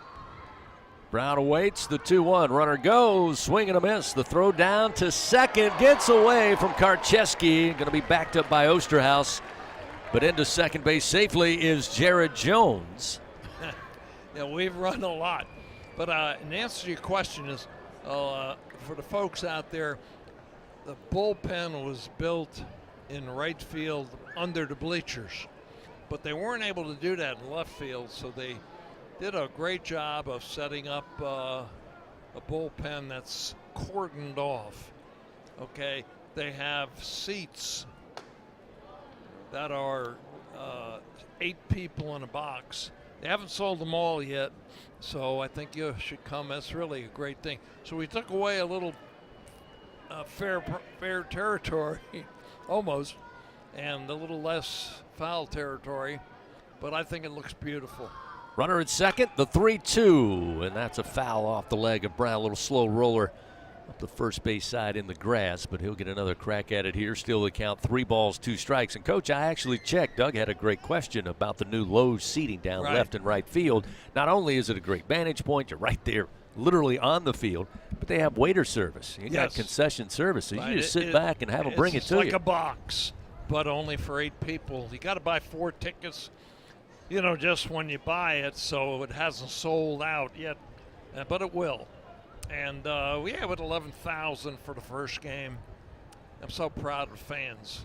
3-2. This is a chopping ground ball to Chargo at first, and he will take it by himself, step on the bag for the second out of the inning. But Jones scoots his way over to third. So with 2 down, the Tigers have a runner at third. And we will see Daniel Dickinson come to the plate. He's 0 for 2 today. Did reach base in the 4th on a walk and scored. But he did hit that line shot in the first inning. Right at him. Right at him. Yes, sir. Boy, you got to. This kid is really. I see why Jay was so high on him. Jay really likes him.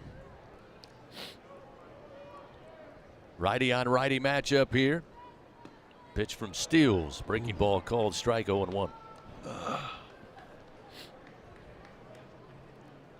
Coach, you think you could have trusted us down there in that bullpen the whole game? Unsupervised? I don't know. Here's the 0-1. It's really good, Doug, because in the professional ball with the bullpen, they got an actual coach down there, bullpen coach. we don't really have anybody down there. You know, and you're right. God knows what they're doing. Runner at third, 2 down. And the pitch in the dirt and outside to Dickinson. That'll move the count. 1 ball, 2 strikes. The Tigers again 6 runs on 9 hits today. They lead 6-1. Mastodon's able to scratch a run across there in the top of the first inning. But since then, it's been the Tigers collecting 9 hits. 9 Bingo Pest Product base hits today. The 1-2. Look out. That's going to catch him, and it does. Hits him on the side, and that will put Dickinson aboard at first base, and runners now on the corners. I feel like that was your polite way of saying no.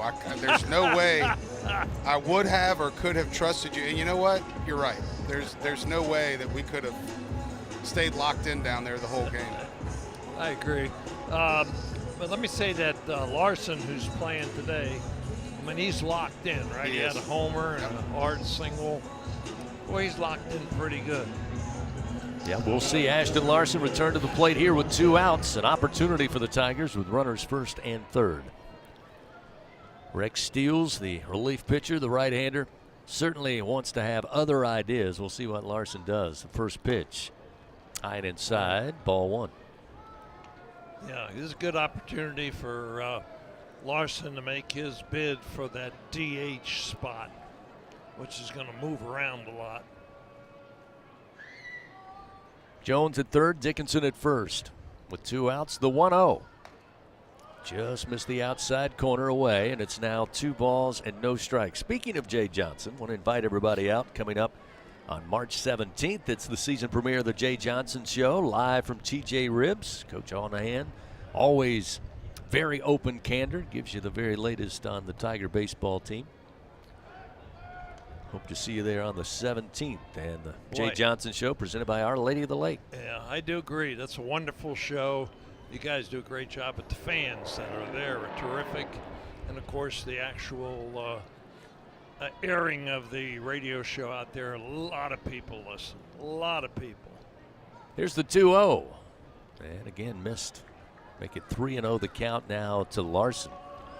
It's one of the great things about working with Jay is that, again, he consumes the sport of baseball and is such a. That's good. I mean, he's an authority on it, but yet he's always learning and always looking for the latest and greatest. And boy, when he shows up at TJ Ribs, he talks baseball for 48 minutes.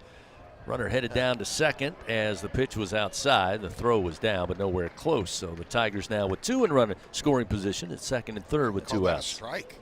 Boy, that's so true. Jay is just wonderful with everybody. You know, fans that he doesn't know, he's terrific. He's not just a great coach. He's a great community member. Runners take their lead, second and third. The 3-1 foul back into the screen left side, and that'll fill the count now to today's DH, Ashton Larson.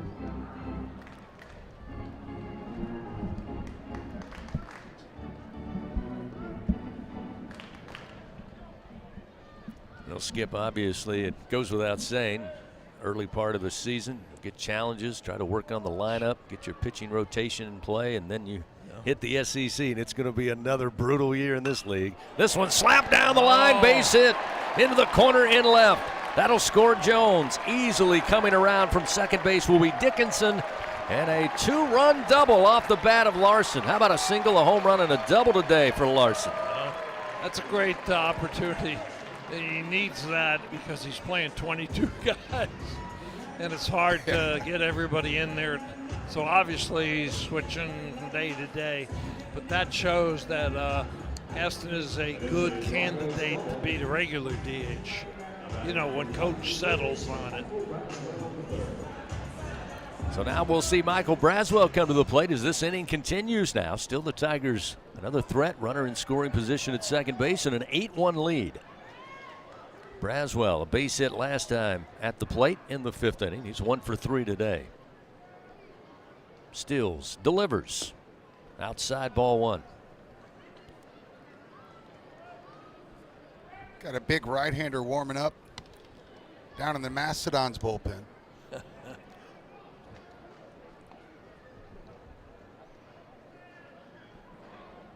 Runner at second in Larson. Here's the 1-0. Again off the plate to the right-hander, make it 2-0. You boys are going to have to find out if what's going on in our dugout, because normally you can see with binoculars last year, but now it's tough to see in there. Real tough, Coach. We're going to have a monitor here pretty soon with a camera in there.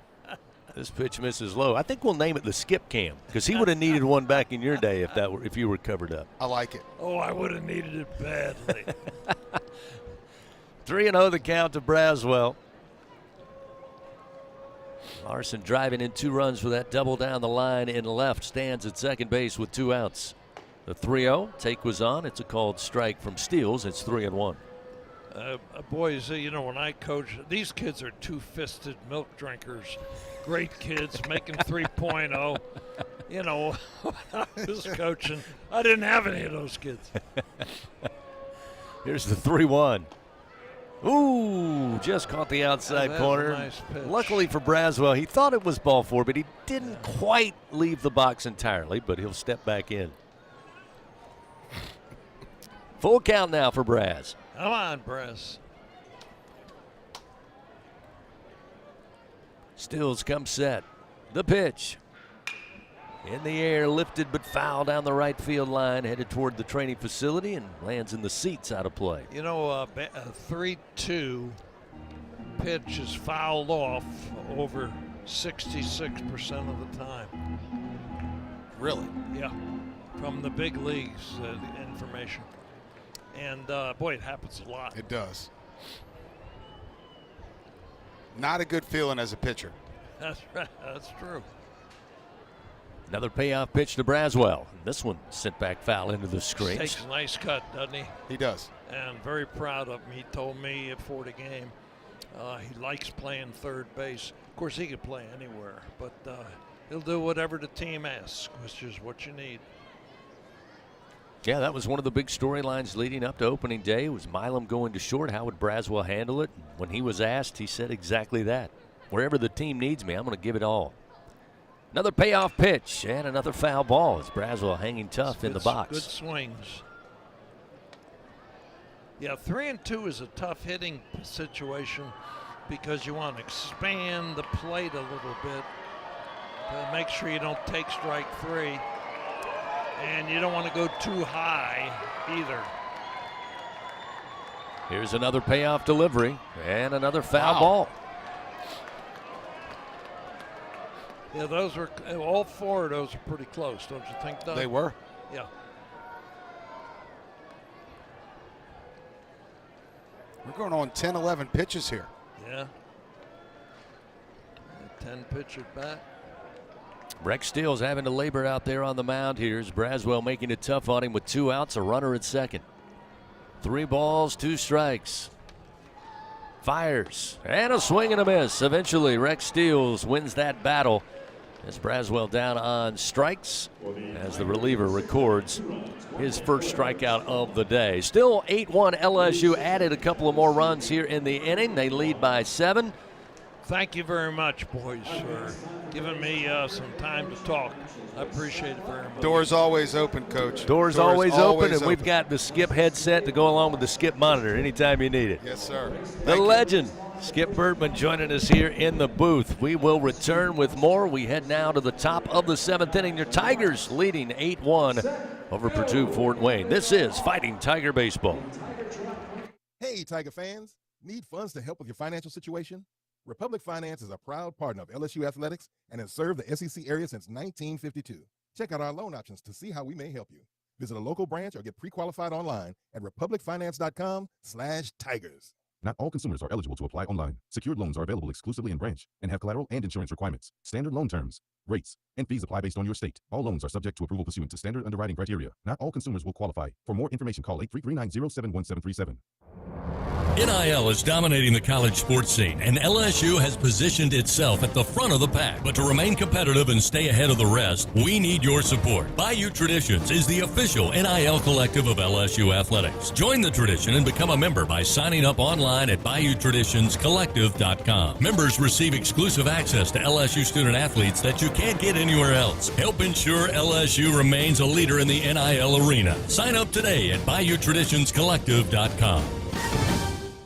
Today, we are shaping tomorrow. We are researching how extreme stress impacts the immune system, from trauma victims to athletes and even astronauts. Our work is leading the way in sepsis treatment, saving countless lives. We're unlocking the mind with music in exciting new ways. Our Lady of the Lake Health and LSU are improving the health of our state and beyond.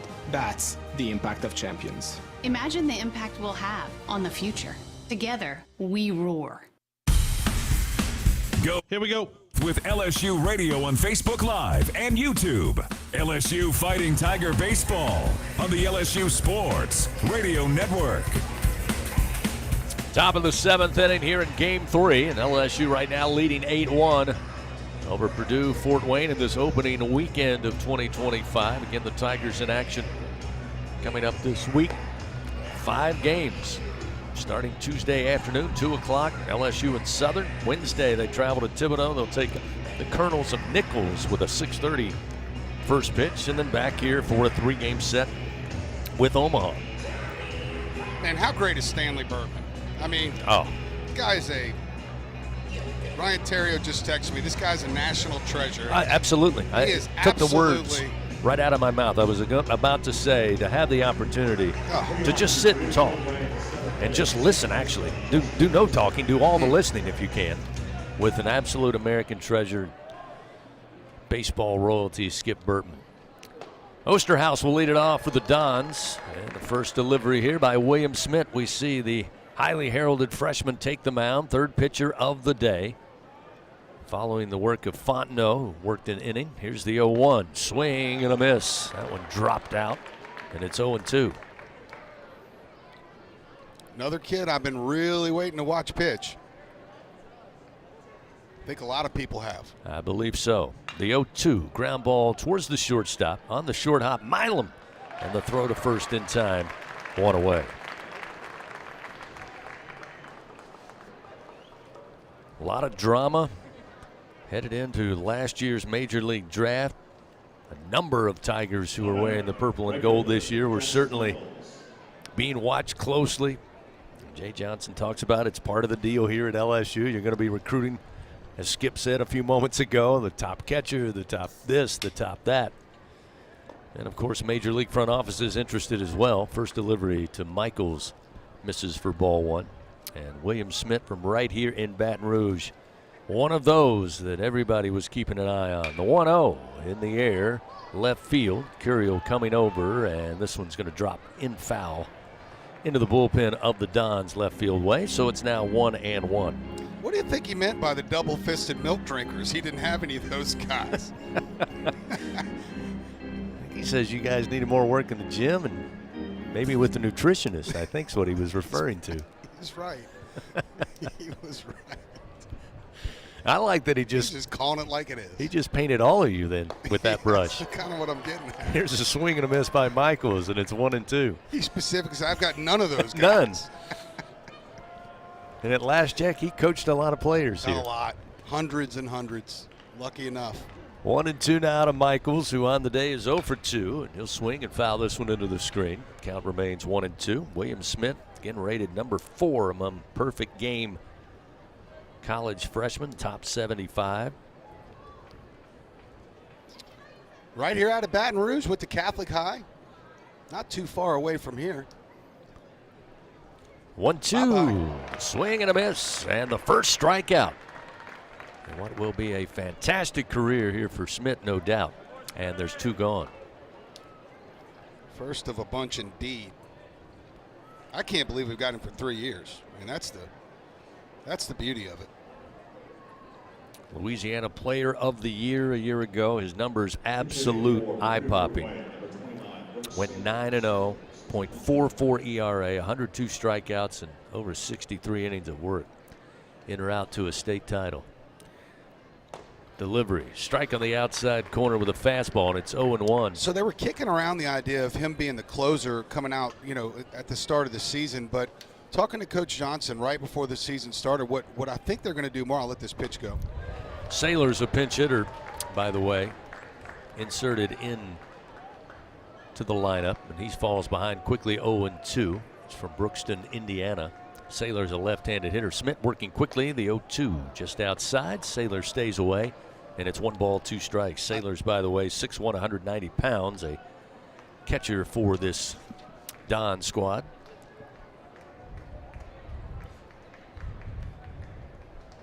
Two out, nobody on, an 8-1 LSU lead. The 1-2 from Smith. Just missed below the knees, 2-2. That was 97 miles an hour. I think what we're going to see more, though, instead of the closer role, is William Schmidt get 2 innings in this outing and then maybe 2 next outing and then 3 again. They're going to try to build his pitch count up. 2-2 lifted in the air to right field. Brown having to use the glove to shade the sun. Now comes in several steps and makes the play for out number 3. So we see the debut of William Smith as a Tiger. Very good job on the mound. His teammates come out to congratulate him as the Dons go quietly here in the top of the 7th. Time to stretch it out here at the box. Bottom of the 7th inning coming up. Tigers will have 8-9 top of the order. Milam, Hernandez, and Stanfield due up. LSU up 8-1 here in Game 3. This is Fighting Tiger Baseball. The passion, the tradition, the rivalries. Sirius XM is your destination for all things college sports, and we've got you covered. On SEC Radio, there is complete coverage of every school in the conference, including live games, plus 24/7 talk and analysis. So cheer along on the Sirius XM app and listen to your favorite team anywhere. And now you can get 3 months of Sirius XM free. Subscribe now. See offer details at SiriusXM.com/SEC Sports. The Southeastern Conference. It's the land of legends, the places, the faces, and moments. And he's going for it. It's a touchdown! We've seen the confetti fall again and again. But we're not done. It's time for the next generation to make their mark and go from 14 deep to 16 strong. It's a whole new ball game in the SEC, and it just means more.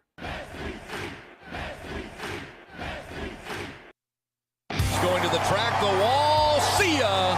Tiger fans, have you ever wanted to watch LSU baseball on TV but hear the action from the LSU Sports Radio Network? Just sync the game with the LSU Sports mobile app. It's easy to do. Just pause the TV. Use the LSU Sports mobile app to stream the audio on your smartphone or tablet. Connect to a smart speaker, then wait for the audio to catch up to the point your TV is paused. Push play, and you are all set. Sync the game with the LSU Sports mobile app for iOS and Google devices. Download it today. Tigers win! Tigers win!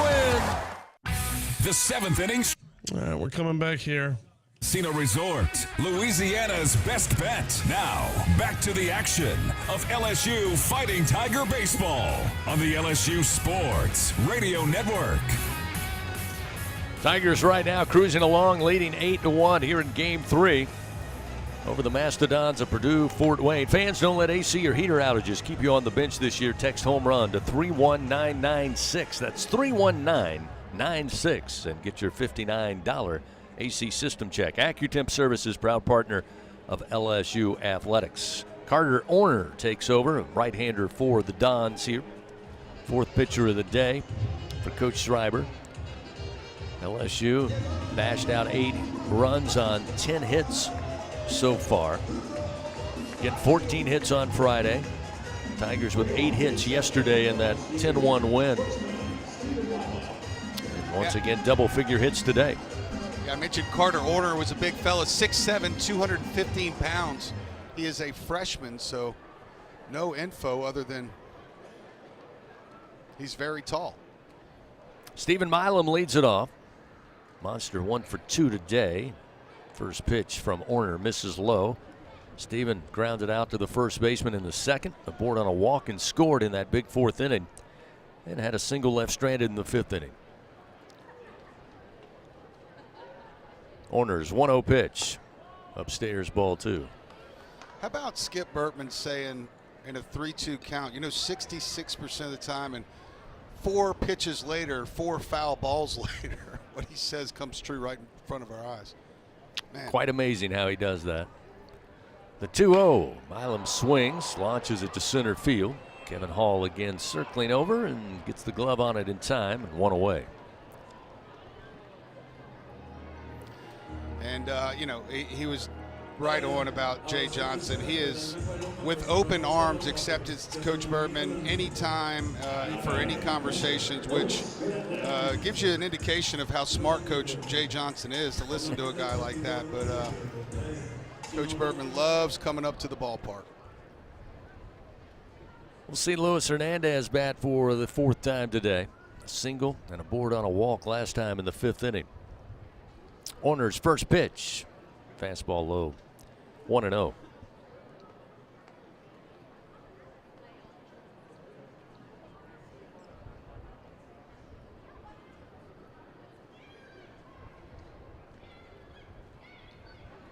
Hernandez awaits, and a called strike makes it 1-1. Coming up, we'll update you on scores around the SEC. As we mentioned, going to be another tough gauntlet through the league. 1-1. Swing pitch. and a miss. Broke away from the right-hander, and it's 1-2.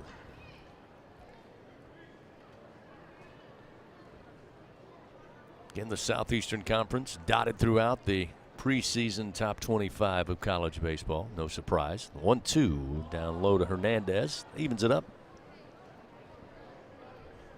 Yep, 4 games around the league have gone final. Tennessee defeated Hofstra earlier today to improve to 3-0, 13-1. The Vols win that game.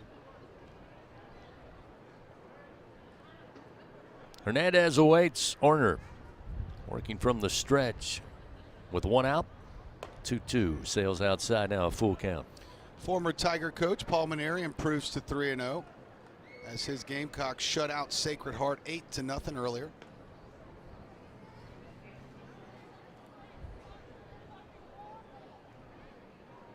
Hernandez awaits, and the payoff pitch misses low, and for the 2nd time today, 2nd in as many at bats. Hernandez trots down to first base on the base on balls. Missouri, sorry, Chris, go ahead. No, I was going to say, brings us to the top of the order. We'll see a pinch hitter bat for Stanfield. We'll also have a pinch runner come in 18 for Hernandez. That's David Hogg the second. So Hogg will come in to run at first base for Hernandez. Freshman out of Mansfield, Texas. And at the plate will be Ryan Costello, the freshman out of Howell, New Jersey. 6'3", 203-pound left-handed hitter. First pitch a strike from Orner, and it's 0-1.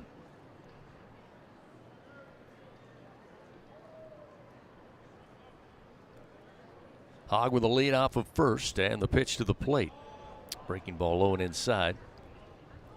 Yeah, Costello has seen action in all 3 games. Actually, he's 0 for 1 at the plate so far. I think he drew a walk, though, earlier weekend.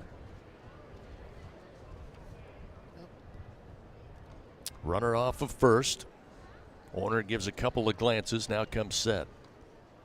The runner goes. The 1-1 pitch is outside. There'll be no throw. Oh.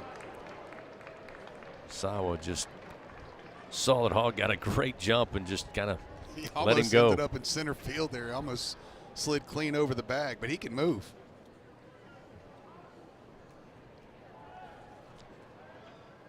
So Costello, the pinch hitter, with a 2-1 count. Watches the pitch miss inside. Now 3-1. Missouri fell to 1-2 earlier with a loss to Stetson 9-7. The only other game in the league that's gone final, Mississippi State goes to 3-0 with a win over Manhattan, 5-1 in Starkville. 3-1 pitch. That one a strike on the outside corner. Costello thought it missed. Tossed the bat, but he'll quickly pick it up, head back to the left side of the batter's box with a full count, 3-2.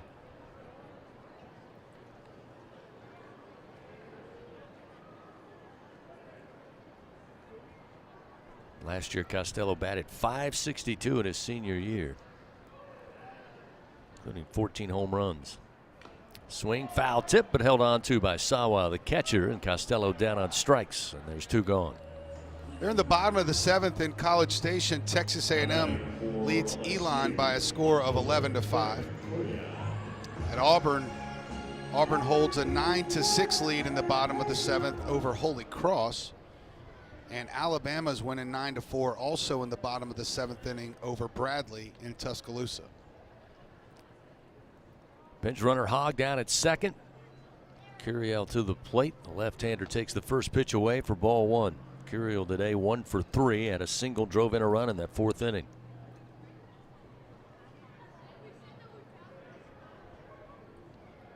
So far on the weekend, 3 ribbies for Curiel as he launches this one to center field, and what a play out in center by Kevin Hall. Gave up the body, diving, fully extended. Wait, Let's see, and it looks like they are. They're saying they called it safe. Oh, yeah, they say he trapped the ball out there in center field. That was the ruling on the field. I don't know. And they're going to take a look at this immediately. The Mastodons started to come in towards the dugout, but the umpire said did not rule the out.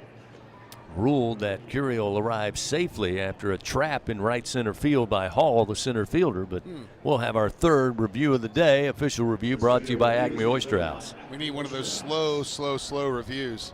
One more game currently underway. They're in the bottom of the 2nd inning in Wilmington. UNCW leading former Tiger Wes Johnson's Georgia Bulldogs, 6th ranked Georgia Bulldogs, by a score of 6-0. Still a lot of meat on that bone, though. Later today, Vanderbilt will do battle against UC Irvine. They're out in Phoenix. And, of course, tonight, Texas and Oklahoma State in the Shriners Children's College Showdown in Arlington. That's going to be a good one. Watching the replay here, Hall had the glove extended, and I don't see it come out of the webbing. And it looked like he caught it clean atop the grass. That's a heck of a play. Wow, that was a great play. So again, we're under review here. The ruling was he had trapped the ball, did not make a clean grab in center, but I don't know that this one will stand, but we'll wait and see. They may be able to overturn this with indisputable video evidence. What we've seen here in the booth looks like it's going to go the Mastodons' way, and this will be overturned, and that will finish things out here in the bottom of the 7th. But we will wait and find out for sure. Kind of learned our lesson back in the 1st inning. Mm-hmm. Just let them do their thing. This one taking a little bit of time. We had one that took a while that surprised all of us on the stolen base attempt by Stanfield earlier in the game. Then we had a quick turnaround on the 2nd review. This one a little more like the former. They're still inside taking a look at things now. But for Curiel, he hit that ball about as hard as he could hit it, so this would be certainly taking a hit away from him. And here they come. We'll get the call from our 2nd base umpire today. That's Matthew Martinez.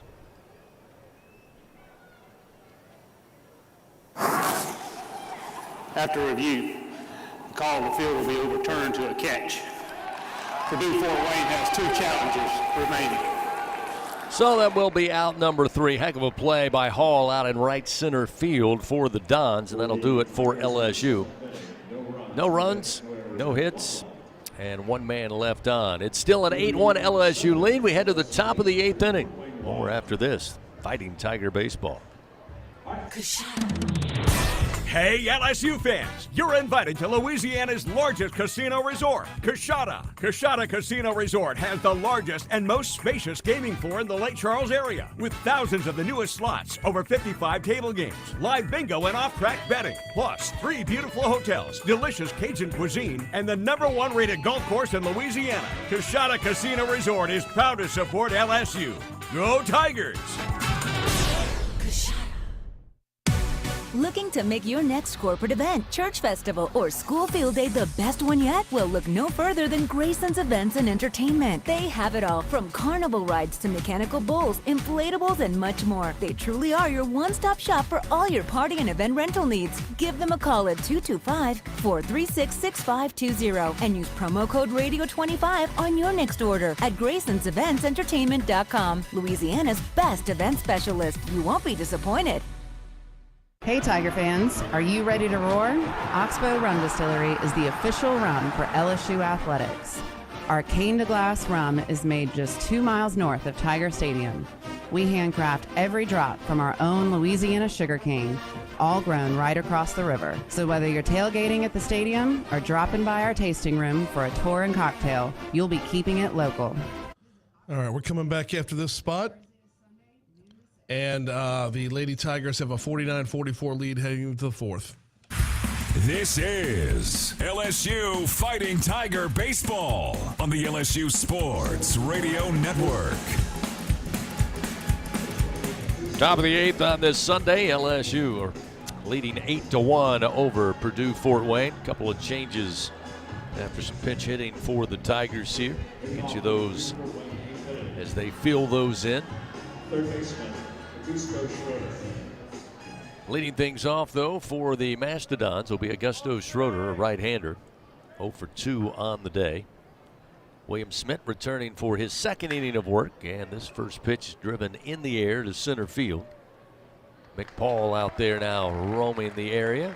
Comes over, makes the grab in left center for out number 1. So one pitch, and Schroeder retired by William Smith. Costello in left for Curiel. Paul, as we mentioned, in for Stanfield now in center field. Mikey Ryan in at shortstop for the Tigers. His first pitch called strike, and it's 0-1 now to Kevin Hall, who made that sensational play in center a moment ago. Check swing, but they'll say he went around, according to our home plate umpire. That puts William Smith ahead in the count, 0-2. That curveball is that's a major league curveball. I mean, that's about as good as you can make it. Tanner Reeves now in at third base for the Tigers in place of Braswell. The 0-2 foul tip, but held on to behind the plate by Priester. And William Smith with the punch out, his second on the day. Second as a Tiger. Quickly 2 gone here in the top of the 8th inning. That's just that's just here it is, hit it. Close your eyes, swing, and hope for the best. After that curveball, that fastball looks like 105 miles an hour. Dylan Chargo, the first baseman, another left-hander. Smith fires, blows it by him at 96 miles an hour, and it's 0-1.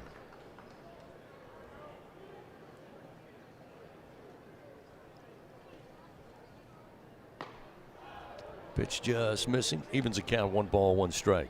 Jared Jones remains at first. Dickinson still at second. Jake Brown in right field. 1-1. Sails upstairs. 2 balls, 1 strike. Got an unofficial count of 8 different pitchers that threw at least 1 fastball above 95 miles an hour this weekend. 2-1 from Smith. Off the end of the bat, little flare, going to drop down in left center field. Chargo with his first hit of the day. Keeps the inning going for the Dons. A 2-out single here in the top of the 8th. Now batting, pitcher, Grant Solomon.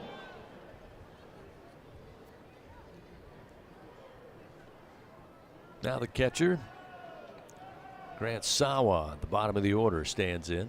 0 for 2 today. The runner at first base is number 15, Joe Sharp-Louis. Joe Sharp-Louis going to check into pinch run at first base for Chargo at first base, again with 2 outs.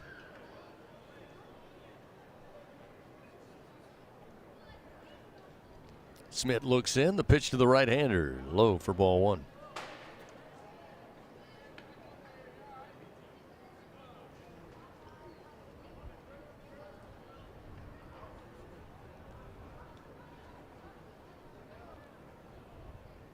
Runner off of first base, the 1-0 pitch.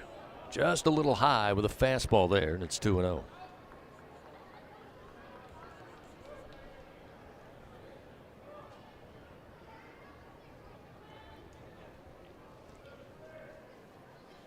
Smith checks the runner at first, now the 2-0 pitch. Just a little above the letters. Looked pretty good, but it's 3-0 now, the count.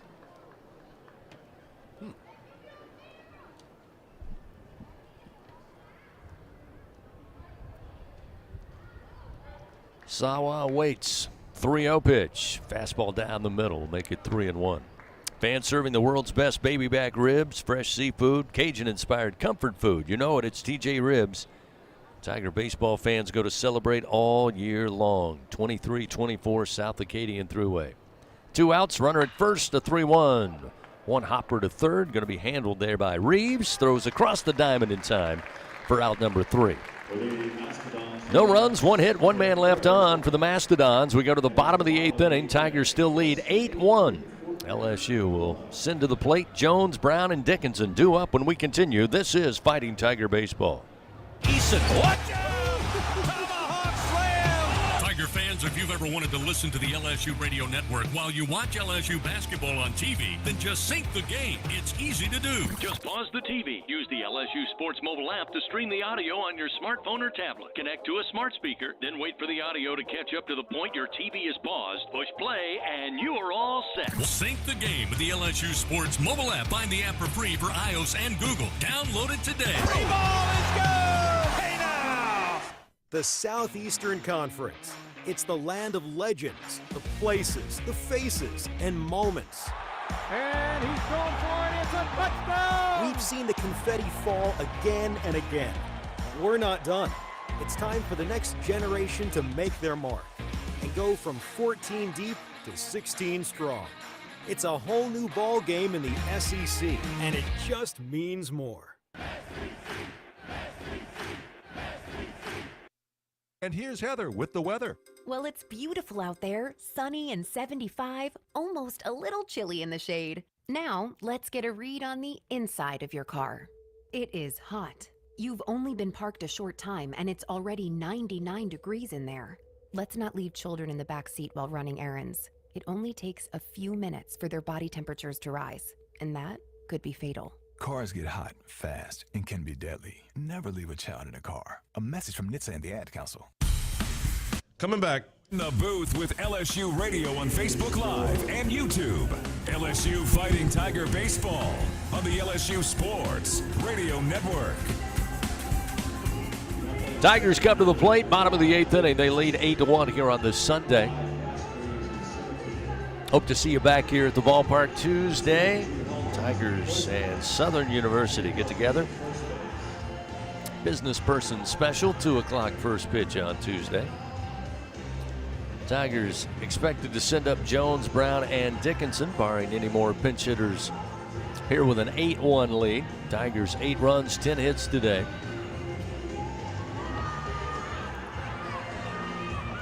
Jones scheduled to dig in. Aboard on a couple of walks today, a ground out and a fly out to right.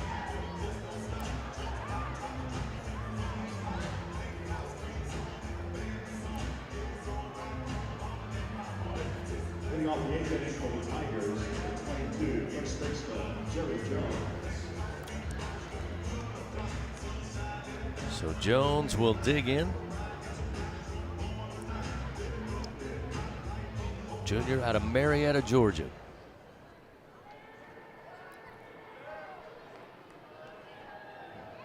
Carter Owner continue his work on the mound in the first delivery.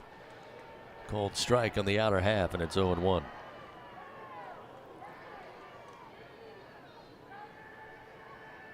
The wind has shifted now, blowing dead end towards home plate. The 0-1 misses away. 1 ball, 1 strike. Get a check of that LSU women's basketball score. Big matchup in Austin today against the University of Texas. Got underway just after 2 o'clock Central. The 1-1 to Jones. Slides him off the plate, pitch inside. It's 2-1. 49-48 with about 6:14 to go in the game. LSU leads by a point.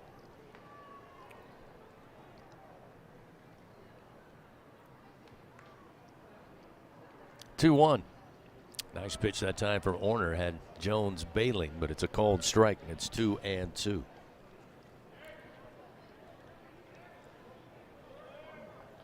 Another righty throwing down in the bullpen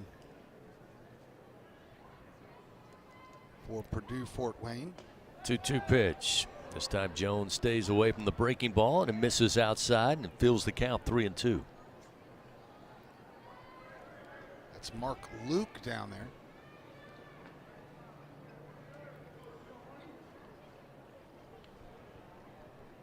Pitch to Jones, going to catch him. Second hit batter for the Tigers today, got him in the left leg. Jones slowly make his way down to first. Got him right in the shin. And he'll have a pinch runner.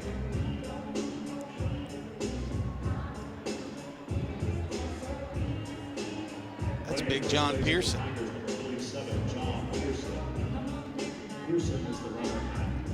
So Pearson comes in to pinch run.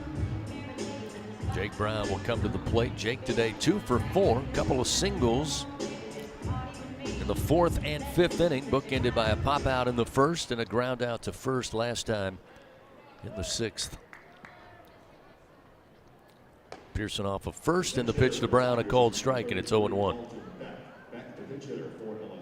Oh, they're going to make a change. So just now, after the first pitch, a pinch hitter in, Dalton Beck.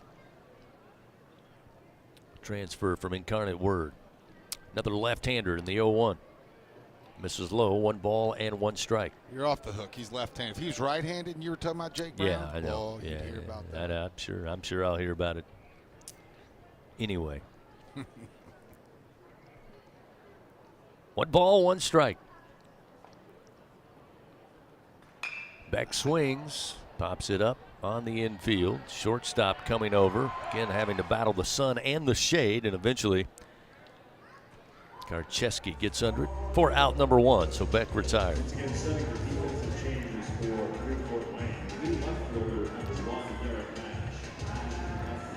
Now we got Josh Pearson.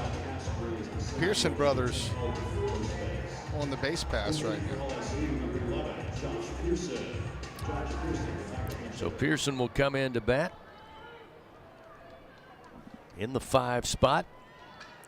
Brother John, the pinch runner, down at first with 1 away. And the pitch outside, ball 1. It's like Aaron Beatty in the on-deck circle. Part of what Coach Burton was talking about. He's got so many kids that can play. He's got to find spots to get them all opportunities. That's the toughest part. Pitch to Pearson. Chopping ground ball towards second. Osterhaus looks to second, but then decides to come to first and records the second out of the inning as John Pearson makes it to second. Josh Pearson on the 4-3 ground out. And as Doug mentioned, another pinch hitter coming to the plate. Kate Arambidi.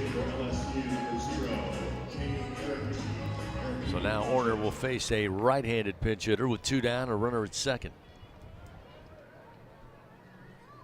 8-1 LSU leading here over Purdue Fort Wayne in game 3. Orner's pitch sharply hit. 1 hopper grabbed at third base by Schroeder, and he will throw across the diamond, but not in time. Aaron Beatty beats it out. A couple of bounces getting to the first base bag. Schroeder kind of surprised he came up with that one. missile off the bat of Aaron Beatty, and he just able to grab it, then had to rise to his feet and throw across. Just couldn't beat Aaron Beatty to the bag. That was 98 mile an hour off the bat. That's Cade Aaron Beatty's first hit as a Tiger. And hit number 11 on the day. Another bingo pest product base hit for the Tigers. Again, second time this weekend with double-digit hits. Runners first and second with 2 outs. And we will see Reeves, Tanner Reeves, who checked in at third base for Braswell there in the top half of the inning.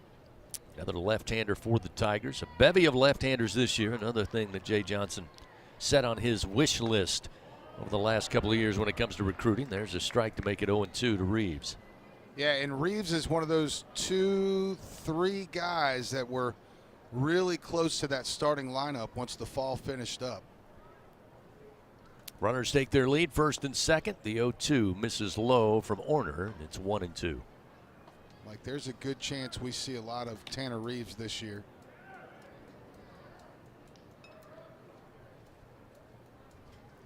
Started his career Blinn College in Brenham, Texas.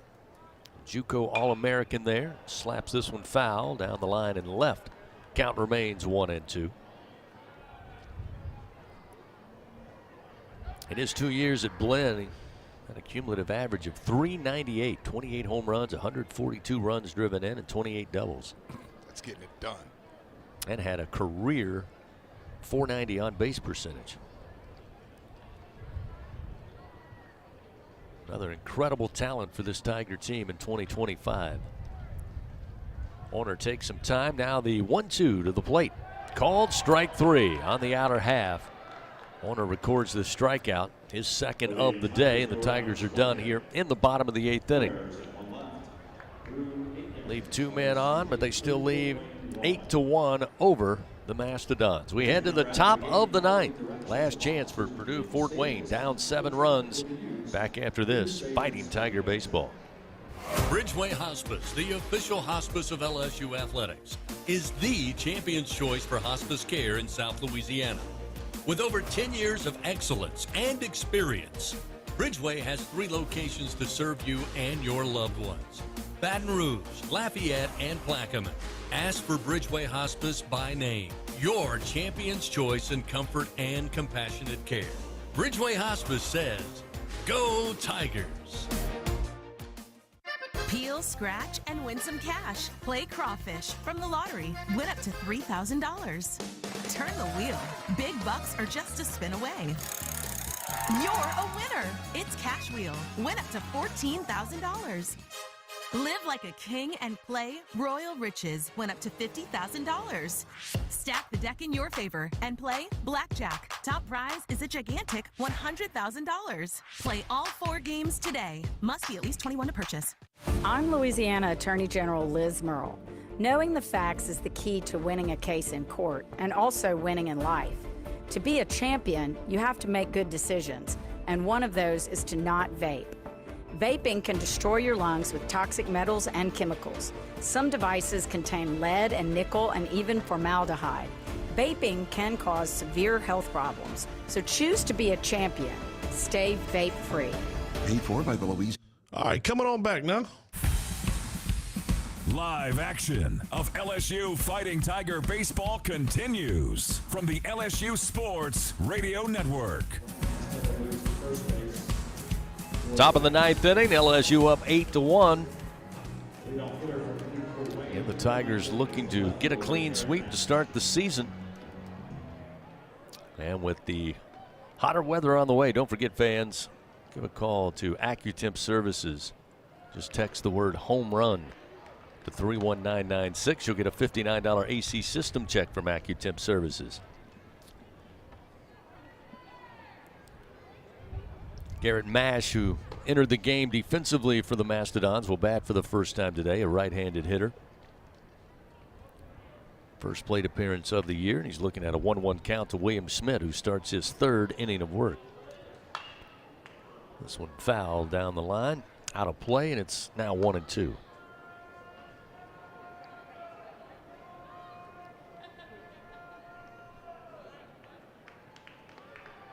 Pile another strikeout on there. Smith so far today. 2 strikeouts in his relief effort. Now give him 3. There it is. Nash with no offering at the plate. The right-hander down on strikes and 1 gone. 2 to go here for the Fighting Tigers of LSU in the top of the 9th inning.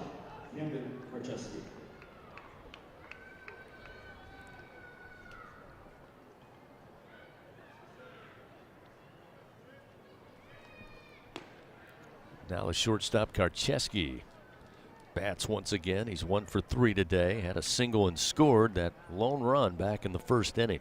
Since then, a double play and a strikeout. Smith delivers the pitch, breaking ball strike, and it's 1-1.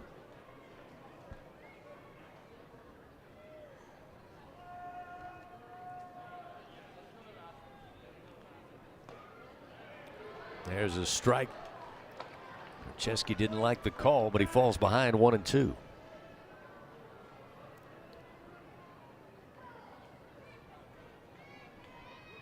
The 1-2, swing and a miss. Smith high and inside with 96 miles an hour. Chesky gave it everything he had, but could not catch up to it.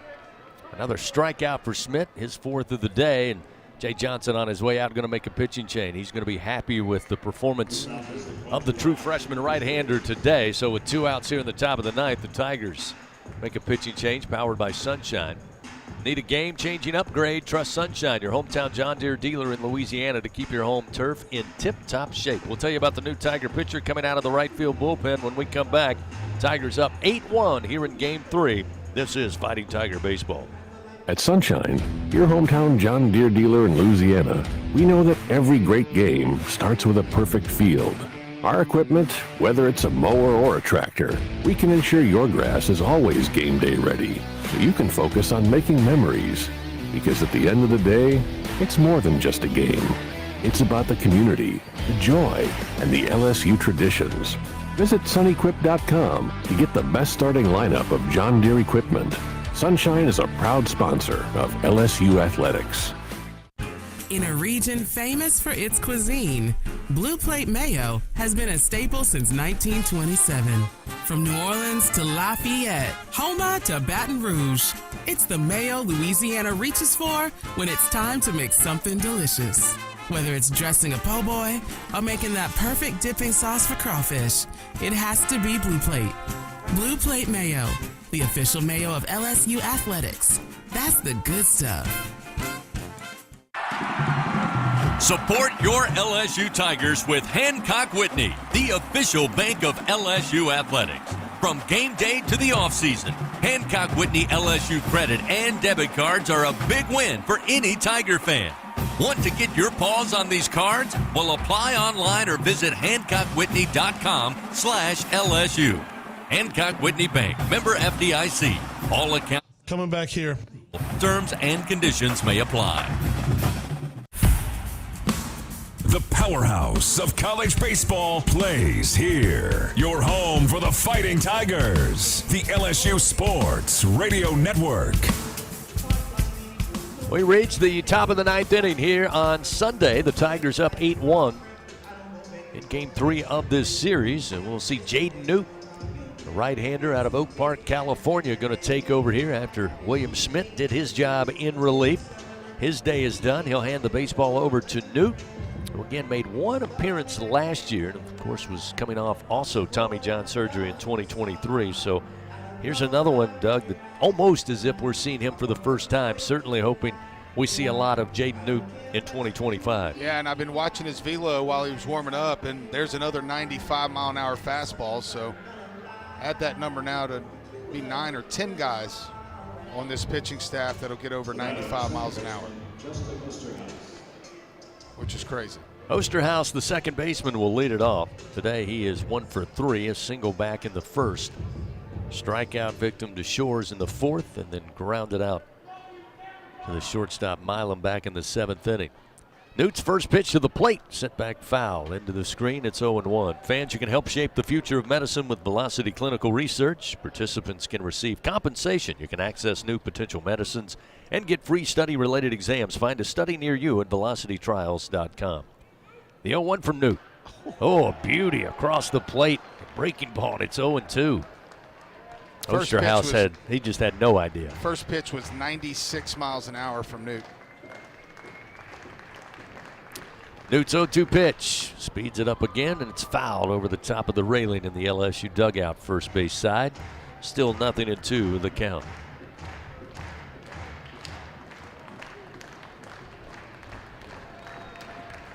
Two down, the 0-2. Outside, missing. 1 ball and 2 strikes.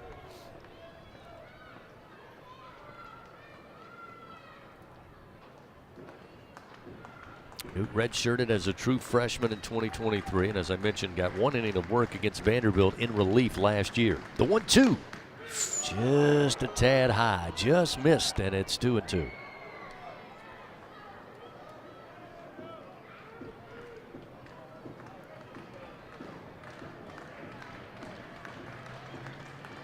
With 2 outs, the 2-2 pitch. Ground ball towards second base. Coming over with the backhand. And can't glove it is Reeves. Just pops out of the wickets there as he was having to run towards the second base bag to try to get that one.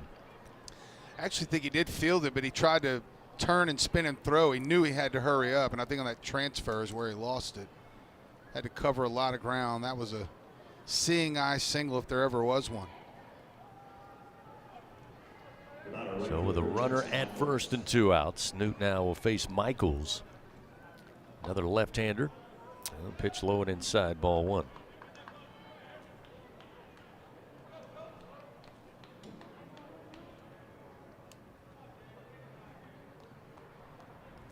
Osterhaus, lengthy lead off of first as this one's fouled back by Michaels. Even the count, 1 ball, 1 strike. Fans Capital One offering checking and savings accounts, no fees or minimums. What's in your wallet? We invite you to stay tuned on the LSU Sports Radio Network for the Women's Hospital Fighting Tiger 10th inning show. There's a strike-off speed from Newt. Get him ahead in the count 1-2 with 2 outs. Of course, Doug will run down the full stats. We'll update you on the scoreboard. And head down to the clubhouse. Bill Franquez will be standing by with Jay Johnson. The 1-2 with 2 outs. Swing and a miss. Jaden Newt with the strikeout, and the Tigers get the win. A clean sweep to open 2025 with an 8-1 victory today over Purdue Fort Wayne. With the win, the Tigers start out the season 3-0. Purdue Fort Wayne falls to 0-3. Final today, LSU 8, Purdue Fort Wayne 1. Back with more after this. This is Fighting Tiger Baseball. If you live in Louisiana, you know what the mini plants up and down the river mean for our state's economy. And for over 40 years, Action Industries has been committed to providing quality construction